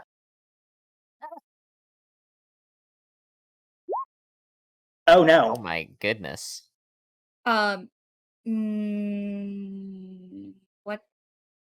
what kind of damage does this look like? Necrotic. Necrotic. Ow. I can't help against that. So please roll me a Constitution saving throw, one for its ability and another for the concentration check. Okay, that 42 Ow. damage you just took, take that off of your max health. Oh, Okay. no.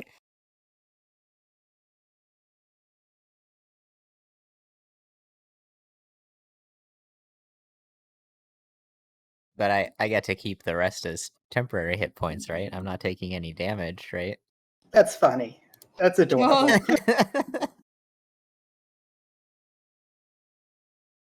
So you see it grab Celastra, and her scales seem to wither and die almost immediately on touch.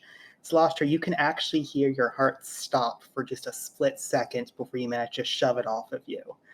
It still has half movement because even though it disrupted yours, it didn't disrupt Navali's. Only gets inside of the crate. So is it on top of the crate? It's inside of it. Like, you can see it kind of phasing in and out of it. Does it seem affected at all by, like, the light of the Spirit Guardian? Like, when it did damage, I'm looking particular to see if it seemed like it took double damage at all. It did not take double damage. It did take damage. It definitely hurt. Okay, good to know. Do I get an attack of opportunity on it? You do. Woohoo!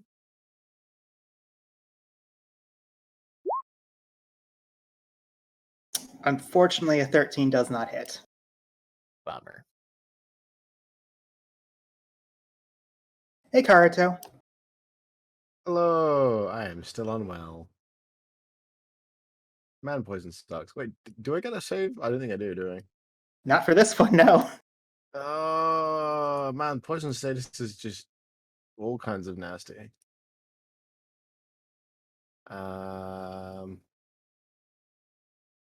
Okay, so the Valley has run towards Celestia. There's a kid in the mix.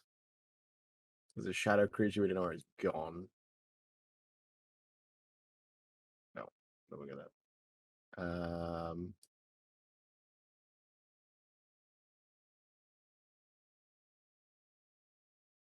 I'm gonna move around here to be within the sort of loving embrace of my allies, and then ready my bow for when that shadow creature reappears and gets within touch range of anyone. Then I will attack. Sounds good. I assume I can end your turn. Actually, I'm also going to take a bonus action of stealth because I didn't know where that thing is and I'm not sure it knows where I am. So I'm going to try and make myself I will allow you to attempt it because it Interesting. is through a wall, though you definitely don't know how its senses work. It's not skill check, so I don't get disadvantage, right? It's only ability and Believe you're correct. attack. I'm not going to look it up right now. Okay. The people around you can all see you kind of ducking behind a crate. They assume you're trying to hide from something.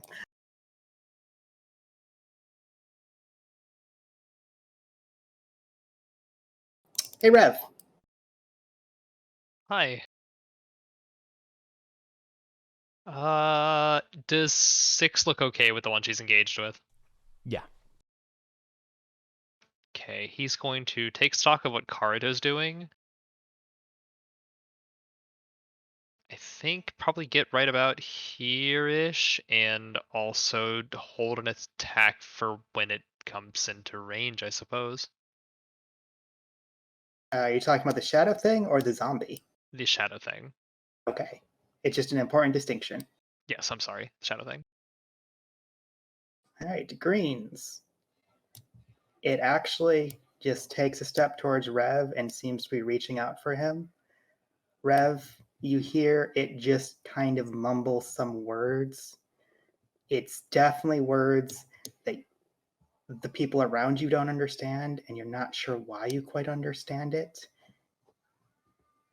But somewhere, this language enters your mind. This is a warning, Ortega. And its body suddenly shakes violently, and then bits of bone start to peer out of its skin, and in a quick, almost unbelievably powerful blast, it explodes. Bone and blood splatters everywhere. I require a dex save from Karuto 6 and reverence. Oh no, disadvantage.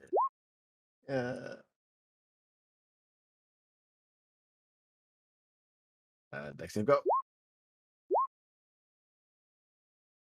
Rev, you're Did the Kara- only one who takes 16 damage. The rest of them take 0. Wait, do you have evasion? No, it doesn't do half.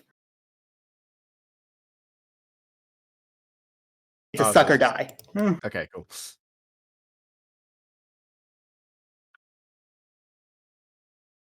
And as you're looking at the bloody mess of where a person is, all of you can see what appear to be very small creatures, almost like ethereal rats, run out and scatter across the floor itself.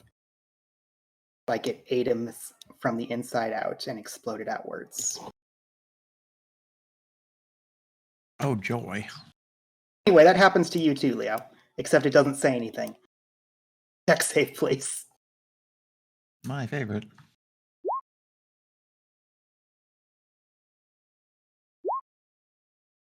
You take 13 damage as this happens without any prior warning, so it makes a lot of sense why you didn't have any time to defend yourself. Is this a special damage type? It is considered slashing. Okay, then I eat it. I don't believe I'm actually concentrating on anything at the moment, so. These two, seeing what happened to their friend, throw down their weapons and are trying to run.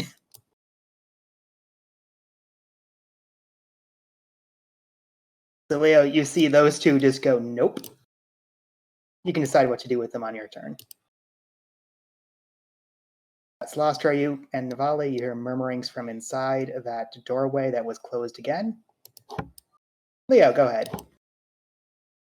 Well, instead of lightning bolting these innocents who are running away, Leo's going to attempt 5, 10, 15, 20, 25, 30, 35. So peeking around this corner, you've said that it's in a crate. Does that mean it's targetable? Like It's targetable. Like you can okay. kind of see it kind of in and out of it repeatedly. Okay, 35, 40, 45. He takes note of Philostra's condition, and he is going to center a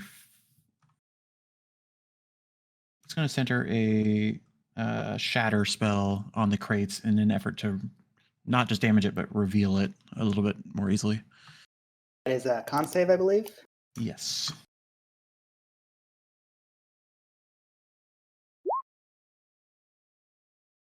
It fails. Go ahead and roll damage. The crates all also break apart, and you see glasses inside shatter into many pieces as a red liquid pours on the ground. It is not blood, before anyone says it doesn't pool the way blood does. But the creature seems harmed by this and simply floating there in front of all this broken glass and wood. Okay. Just so you know, the wall is still there, but that I don't have any bonus action, so I think that is the end of my turn.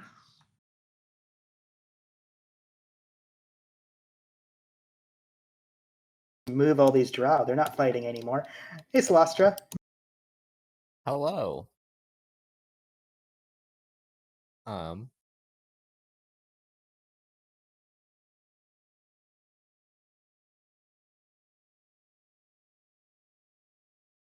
Well, Celastra really did not like what the scary thing did to her, so she is going to cast a level 4 guiding bolt on it and hope that she hits it.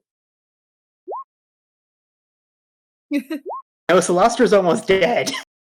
Yikes. no. I'm guessing a 9 does not hit. Your body is still weakened from whatever it did to you, and it just slams onto the ground instead of the creature. Excellent. And now she's going to run away.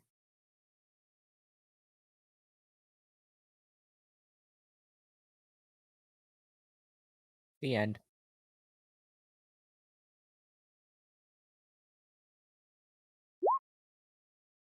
Oh, neat. Rev, take your ready to action as it runs by you, reaching for Karato.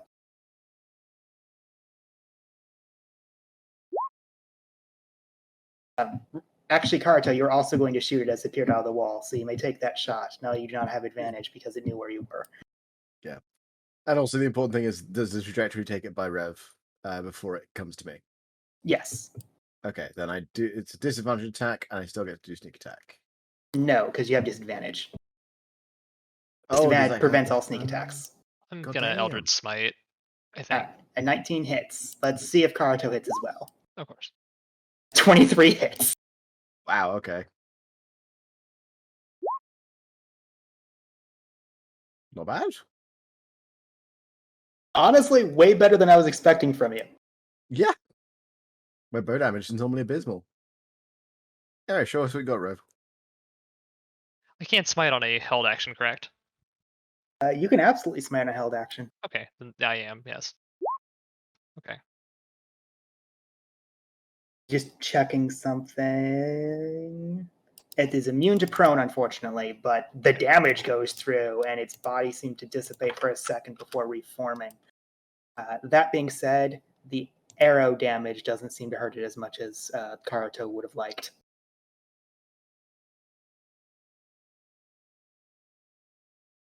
And it reaches to touch Karato.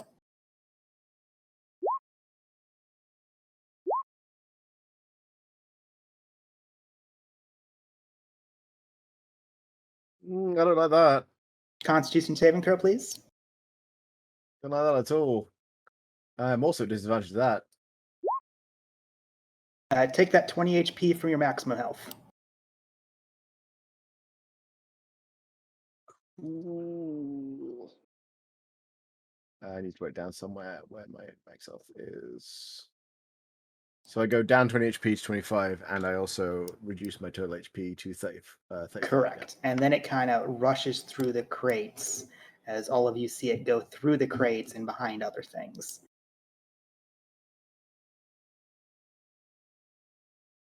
Anyway, these creatures are terrifying. Hey, Navali.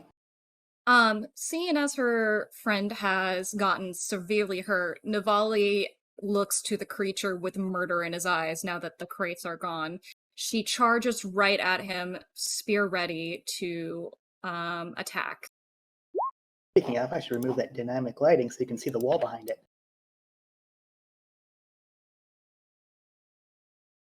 17 hits. Smite. Hell yeah. We're gonna go for a level 2 at first. Okay. Let's see. Right. As the blade goes through, you can tell the radiant power of your god rips through this creature, but the cold damage doesn't seem to hurt it as much. It does hurt it, just not as much. Just not as much. All right, good to know. And then she is going to turn around and do a second attack. Shit, damn. Fortunately, that is a miss. All right.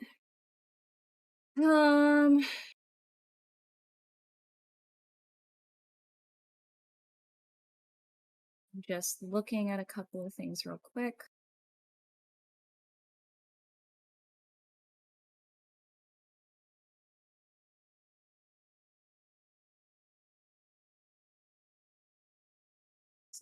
Section.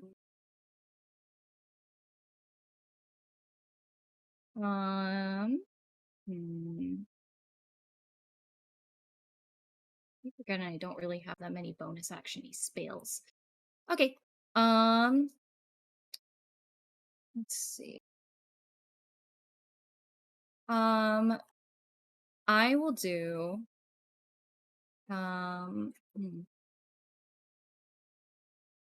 this creature likes to hide. I don't really like that. I'm going to bonus action champions challenge against him. Ooh. I believe that's a wisdom save? Yes. Oh, he succeeded. Darn. I've been rolling really well for these guys. I'm proud of them. That's all I can do. A6. I'm gonna go look for that creature. I say to Revan Karito. You're gonna find this really funny. It's right here. Come with me. I'm going to engage it in melee. Are these drow still engaged in combat, or do they have their weapons? They have thrown their weapons down. They look like they're going for the exit. I shout, "Fucking shoot this thing!" Roll persuasion.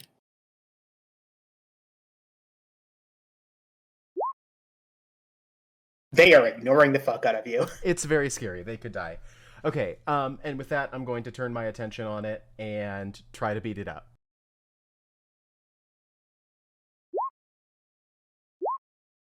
$20 hits. On this one, I'm going to turn this into a goading attack. Makes sense. This is a DC 17 Wisdom saving throw.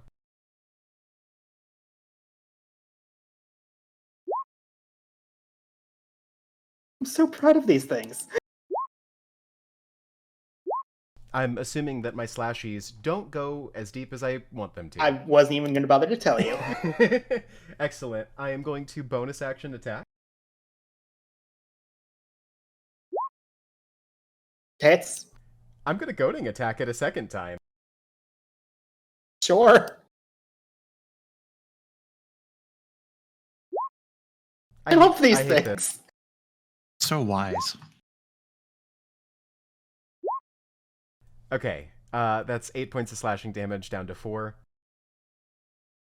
It looks like its body is having issues maintaining itself. It's still existing, but it's having issues. In that case, I think now's the time to action surge. Okay. I'm going to action surge and take 2 more attacks. Hell yeah. It's... One more time, goading attack.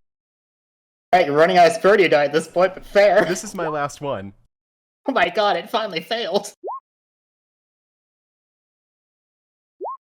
Okay, so it takes another 22 slashing damage, and its attention is focused on me, giving it disadvantage to hit anybody else except me. Okay. And then for my final attack... Hits. Oh, it's still moving. Karito, I've got its attention. Kill it!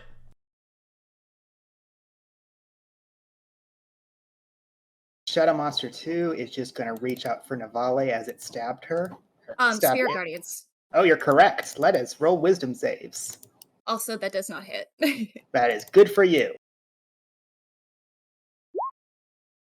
It fails. Takes full. so rolling 3d8.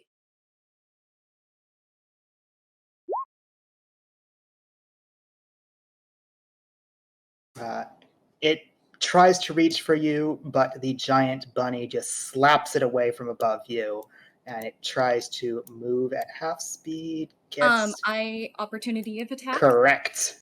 All right, I'm gonna go for it. Let's see. Oh, I'm smiting. Hell yeah. I bet you are. I'm gonna level 3 smite Tundra Blade it. Okay, full damage. I understand. Level 4 Tundra Blade, level 3 smite. I just want to make sure I'm doing the correct one. That's actually kind of not that great for level 3. Let me just And figure out the cold damage because it actually matters.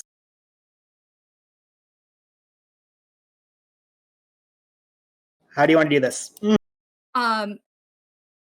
With the empowered angel spirit behind her, Navali's body glows as she thrusts her spear at the shadow creature as he's running away, piercing it to what she assumed would be where its heart is. As you pierce through, the ice seems to form an exact target where the large angel just slams its sword directly into the target made, and the body for a split second glows in a brilliant light. Then the ice forms around where it was hit, and its entire body shatters into ice below you. I got this one. This one is taken care of. As you say that, Karato, Cool. So I didn't actually see where 6 went. I'm guessing right behind the crates. Yeah. Cool. And obviously I'll be able to use that with, hearing and finding out where things went. You also literally saw her do it. Yeah. I'm gonna shoot this thing with a disadvantage. 13 does not hit. Now the question is, can I use the Feather's Kiss? Correct. You could essentially do another disadvantaged attack. Yeah. 11 does not hit. Gosh darn it. Disadvantage sucks butts. Yeah, character tries to loosen arrow, but he shakes and shivers and really looks sort of ashen and unhealthy because he's poisoned and he's just had several liters of life sucked out of him, and the shot looks pathetic. He retreats back around the couple of next to Rev. Speaking of Rev, Okay, hearing 6 and hearing what's going on, he's gonna slide over here and right here. And whirling his chakrams on their bloodstring, he's going to come down and slam this thing, or try to. just don't miss.